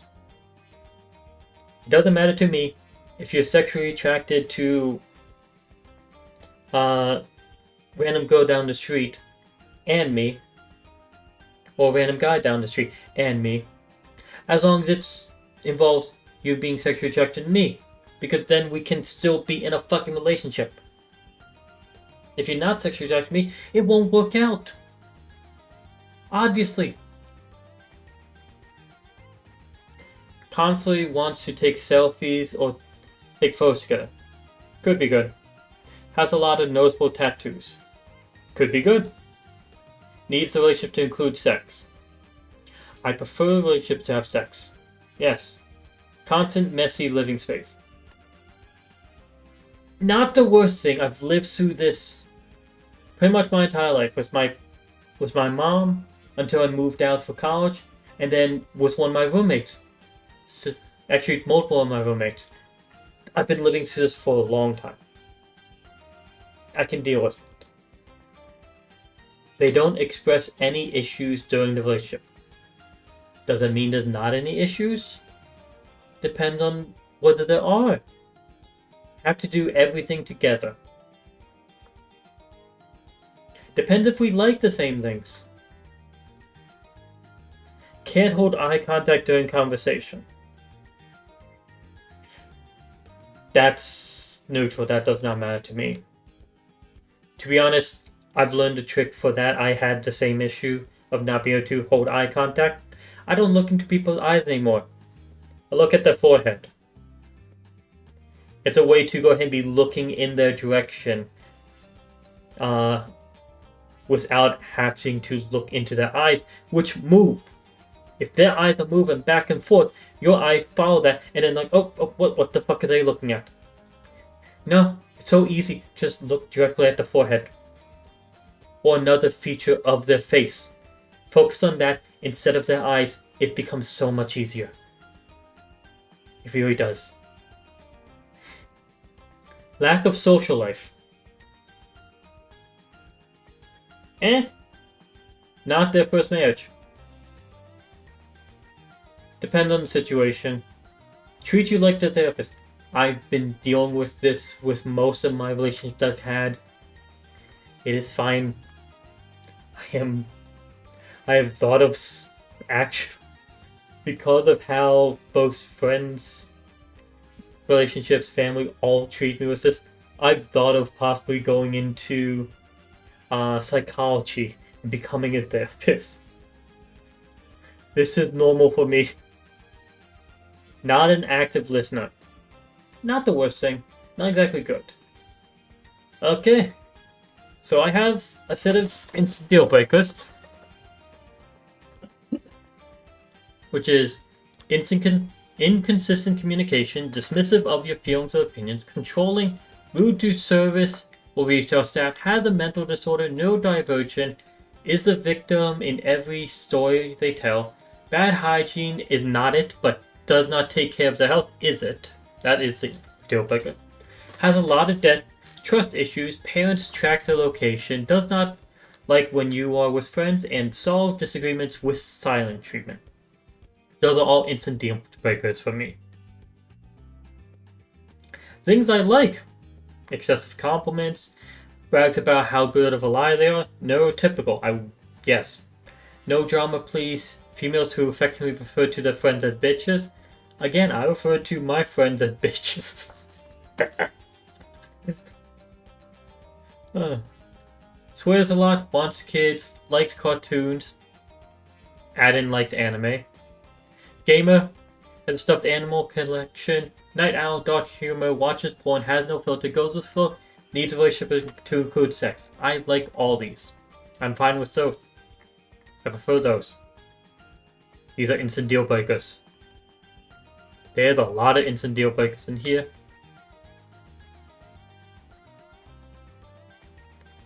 Let's see if any of these match. Likes cartoons, that was one of mine.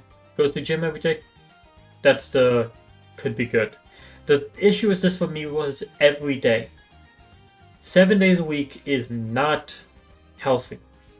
This is excessive. Excessively compliments could be good. Gamer, that was one I liked. Like spicy food. I don't really care if they like spicy food or not. That's up to their taste. Wants kid, that's one of mine. Has stuffed animal collection, one of mine. Dark humor, one of mine. Constantly wants to take selfies, that's... could be good. Neutral. Need to wish include sex, agreed. Goes with flow. Okay, so... I can agree with those. I'm still amused about the Disney adult one. Instant deal breaker of does not want kids. I feel like the wants kids and does not want kids should both be in the instant deal breaker.